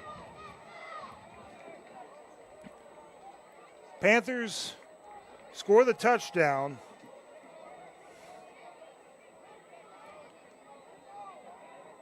To make it the 2-point conversion, making it 25-18. And then an unsportsmanlike conduct penalty makes Chapel Hill kick off from their own 25. They kick off, and then Lagrange with an unsportsmanlike conduct penalty back the other way. Now it's 1st and 10 from the 28. And now Ogletree on the catch to the 40. Shoestring tackle at the 46-yard line, and timeout called. Lagrange's last timeout we got the scoreboard. And we got another flag. Ogletree gets to the 48-yard line inside Granger territory. So that would be a 1st down pending the flag.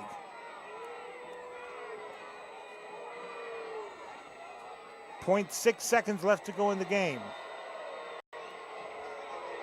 Diallo Burke standing with his hands on the hips. He's not happy.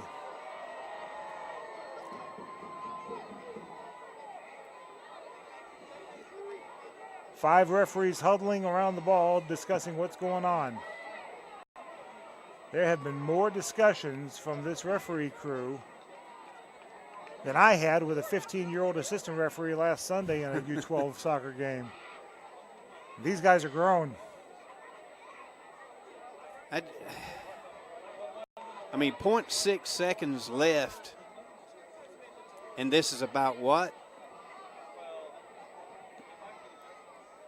I don't know. I think Chapel Hill's head coach wants an explanation. So we're down to 4 referees that are discussing what's going on. Maybe they're discussing what's for supper tonight, too.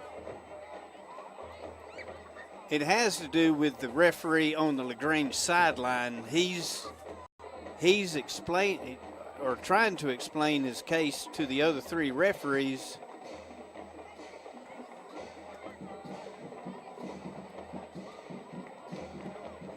And Lagrange called their last timeout, at least the last timeout based on my count, which means the ball will be on the snap, and they're waving off the penalty. They're waving off the flag. So Lagrange has 1st and 10 from their own 48-yard line. since I Lagrange think it has something. I see him talking to Coach Burks. Coach Burks was telling him he's trying to call timeout instead of trying to run on the field to do something. All right, here we go. 48-yard line. They need a touchdown.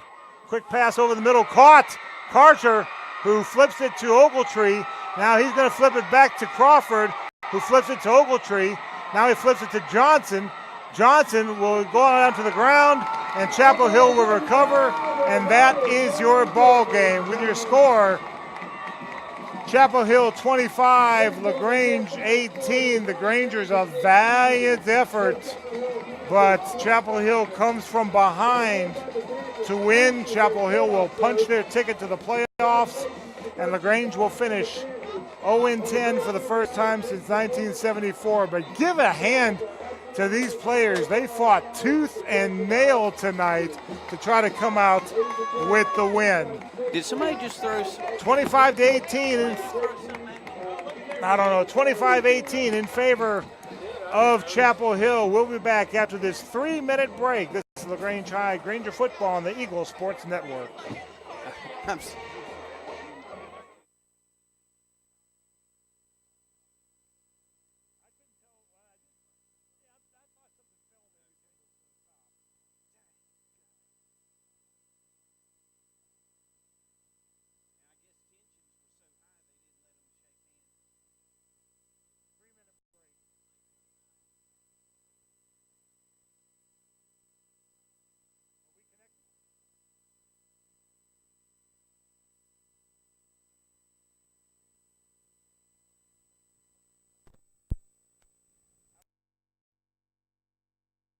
September 1 until we're through with the flu season. We have now the high dose in for 65 and older, and we're able to give flu shots to anyone 13 and over. And keep in mind, Coleman, that if any large group of people that has, 20 or more shots, if they want to give us a call, we'll be glad to set up a time to do the flu shots on site. Locally owned. That's Holmes Pharmacy, Commerce Avenue in LaGrange and in Hamilton.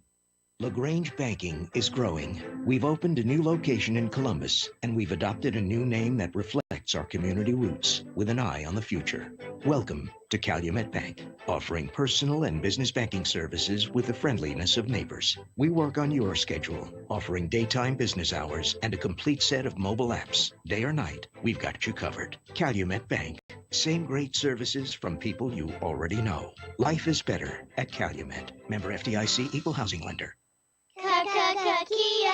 Hi friends, Jess Lichter here with Kia of LaGrange. We're going pink this month for breast cancer awareness. We're proud to be one of the gold sponsors for our local Paint the Town Pink Hope Walk event. Being involved in our community is part of our heart and soul. Speaking of the soul, you can own a 17 Kia Soul right now for only $15,888. Stop by and see our entire inventory at 1217 Lafayette Parkway or shop anytime at KiaofLaGrange.com. Help support your local economy. We're open 8 to 8, so don't be late. Price plus tax, tag, and title. Stock number 19824. Tara, are you okay? Yes, I can't believe you found me. I have car trouble, and there you are. Yeah, that's State Farm's 24/7 access. It's like we have this mental telepathy, you know? Well, you did start filing your claim with your mobile device. You can access State Farm on your phone, online, even in person at one of the 18,000 neighborhood State Farm offices. See, mental telepathy. State Farm is there for you anytime, anywhere. Get to a better state. State Farm. Connect telepathically with Agent Matt Orr on the square in downtown LaGrange. Deciding to sell or buy a home is a big step. To make sure it's the step in the right direction, choose the person best qualified to handle your real estate needs. Joel and Rob Upchurch have been breaking sales records every year since 1997. They truly are the real estate leaders in West Georgia. So take a step in the right direction. Contact Joel or Rob Upchurch at RE/MAX Results because they are dedicated to results and converting transactions into relationships. Now back to LaGrange Granger football on 100.9 WCJM, The Bull. 25-18 is your final score here at Panther Stadium. Let's tell you how we got here. It was 17-8 at the half in favor of Chapel Hill, and LaGrange recovers an errant kickoff. The Grangers kicked off to start the second half, but the Chapel Hill never did get a handle on the ball. LaGrange recovered at the Chapel Hill 26-yard line, and they only got to the 3. A 26-yard field goal by Matt Rainey, and the score is 17-11 in favor of Chapel Hill. The two teams exchanged punts, and then Chapel Hill got started their own 6-yard line. They got to their own 19-yard line before the ball was fumbled away. Jeremiah Holloway recovers, brings it all the way down to the 4-yard line. So Lagrange has 1st and 10 there.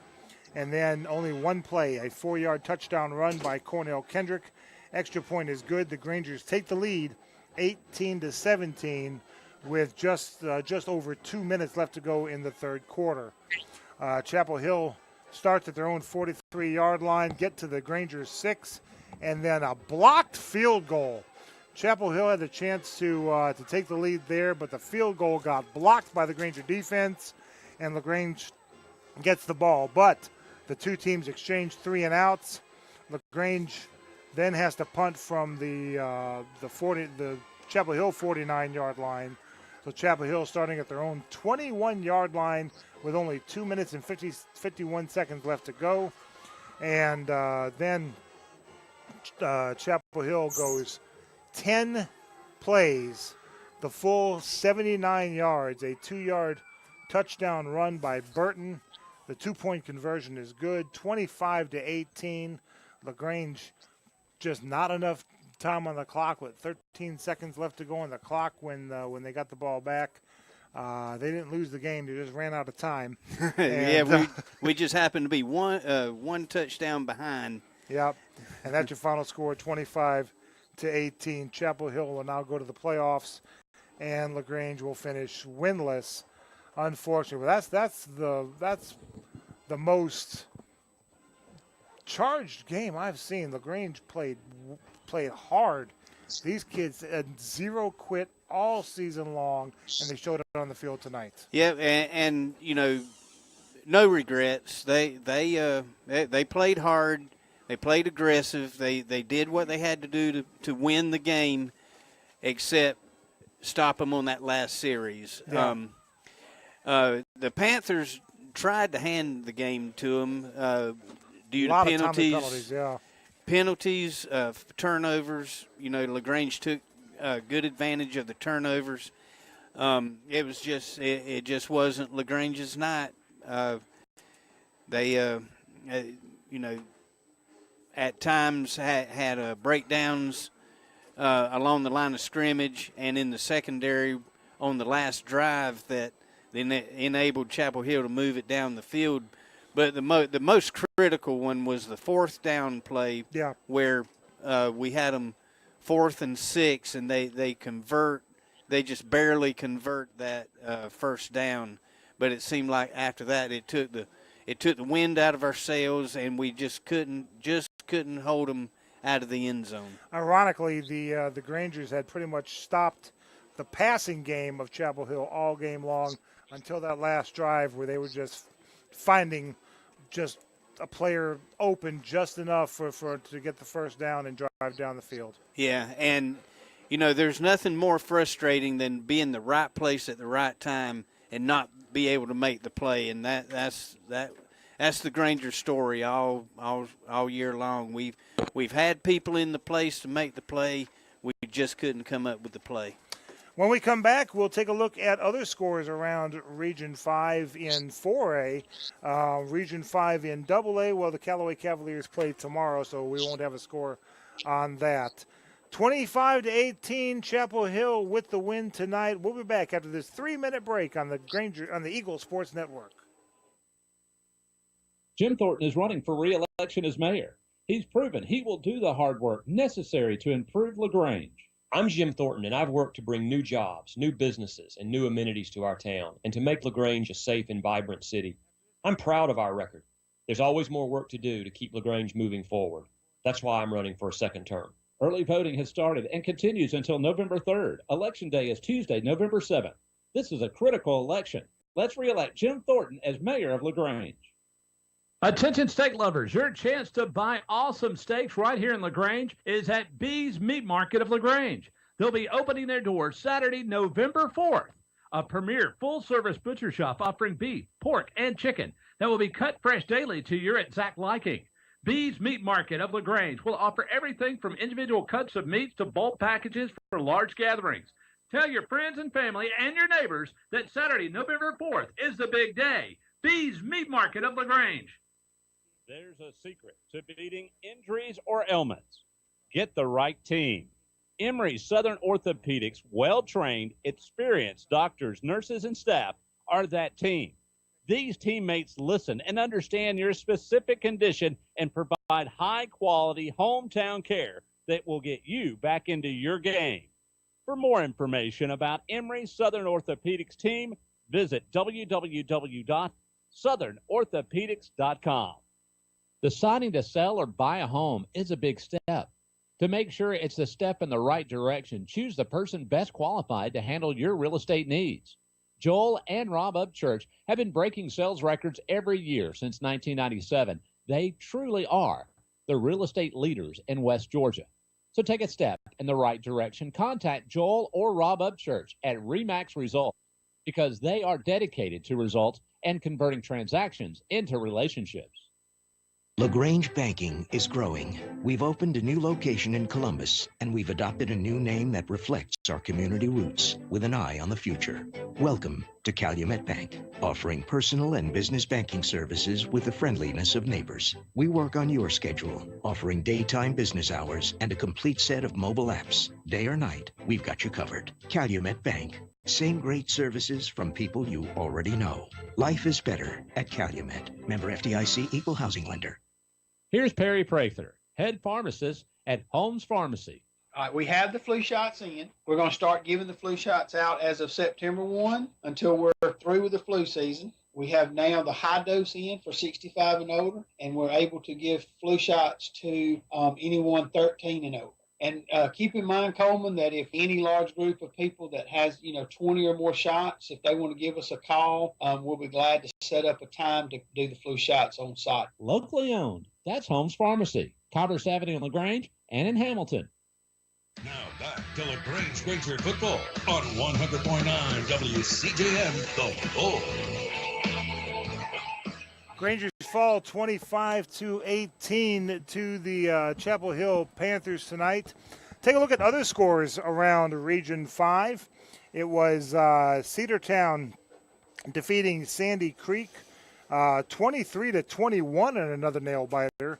That is now a final, and the Sandy Creek Patriots will now miss the playoffs for the first time in 17 years. Wow. Yeah. The Troop Tigers pulling away and handily beating Central Carroll 35-14. And, of course, the Grangers losing 25-18 here. Cartersville had the night off. So the standings are as follows. Cartersville leads the region at 5-0. They still have to play the Troop Tigers next week. Troop is at 4-1. And Troop will play Cartersville next week. That should be a dandy there at Callaway Stadium. Cedartown is also at 4-1. They've got the head-to-head over Troop. Cedartown will play Chapel Hill.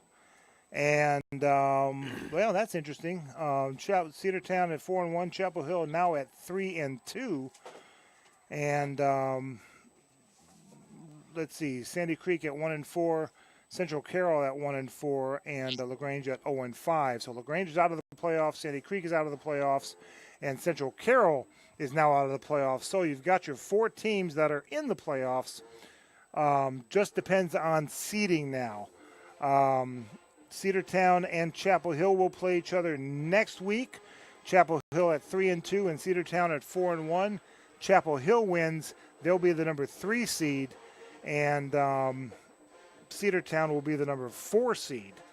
Cedartown win. Chapel Hill will be the 4 seed. And then Cedartown could be the 3 seed, could be the 2 seed, could be the 1 seed, depending on what happens with Troop in Cartersville. Mm-hmm. It's simple for Cartersville. Cartersville win. They're the region champs. Chapel Hill lose. They'll be the 4 seed. And then Cedartown and Troop, depending on what happens. So still nothing set in stone yet in this region, but it's playoff race is really taking shape now after tonight. Yes, and the worst part about it, Michael, is the Grangers are not in the playoffs. having a birthday party and we're not invited. Yeah. You know, anytime you don't make the playoffs, it's just sad. Yeah. But it should inspire us to get better during the rest of the year, playing whatever other sports we play. Get in the weight room, get bigger, faster, stronger. Yes. Help your teammates out on your other teams, and during the summer, you know, remember the pain that you feel right now. All during the summer, you put that pain into your work ethic, and hopefully next year, you know, you make a better showing. When we come back, we'll salute the seniors here and on the last game of the season, 2017 season. This is Lagrange High Granger football. Back after this 3-minute break on the Eagle Sports Network.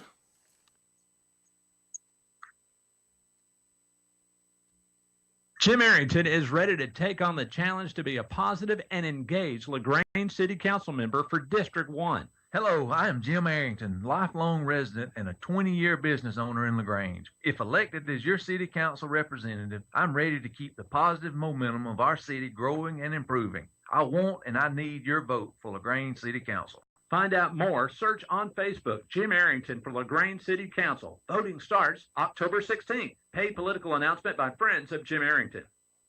At Wellstar West Georgia Medical Center, we believe teamwork makes all the difference in your health. We believe that skilled people can achieve higher standards and exceptional results. We believe in a game plan that's focused on patient safety and quality care. At Wellstar West Georgia Medical Center in Lagrange, we believe in life well lived. To learn more about award-winning healthcare, visit wellstar.org/WGMC. Tara, are you okay? Yes, I can't believe you found me. I have car trouble, and there you are. Yeah, that's State Farm's 24/7 access. It's like we have this mental telepathy, you know? Well, you did start filing your claim with your mobile device. You can access State Farm on your phone, online, even in person at one of the 18,000 neighborhood State Farm offices. See, mental telepathy. State Farm is there for you anytime, anywhere. Get to a better state. State Farm.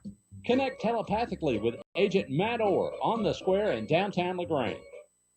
Kia. Hi, friends. Just Leaked here with Kia of LaGrange. We're going pink this month for breast cancer awareness. We're proud to be one of the gold sponsors for our local Paint the Town Pink Hope Walk event. Being involved in our community is part of our heart and soul. Speaking of the soul, you can own a 17 Kia Soul right now for only $15,888. Stop by and see our entire inventory at 1217 Lafayette Parkway or shop anytime at KiaofLagrange.com.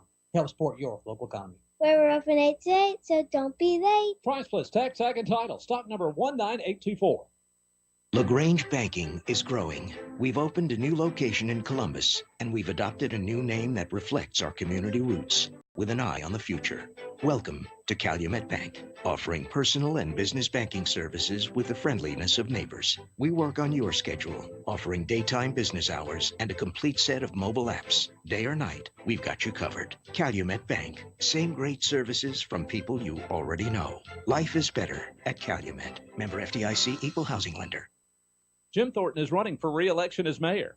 He's proven he will do the hard work necessary to improve LaGrange. I'm Jim Thornton, and I've worked to bring new jobs, new businesses, and new amenities to our town, and to make LaGrange a safe and vibrant city. I'm proud of our record. There's always more work to do to keep LaGrange moving forward. That's why I'm running for a second term. Early voting has started and continues until November 3rd. Election day is Tuesday, November 7th. This is a critical election. Let's re-elect Jim Thornton as mayor of LaGrange. Now back to Lagrange Granger football on 100.9 WCJM, The Bull.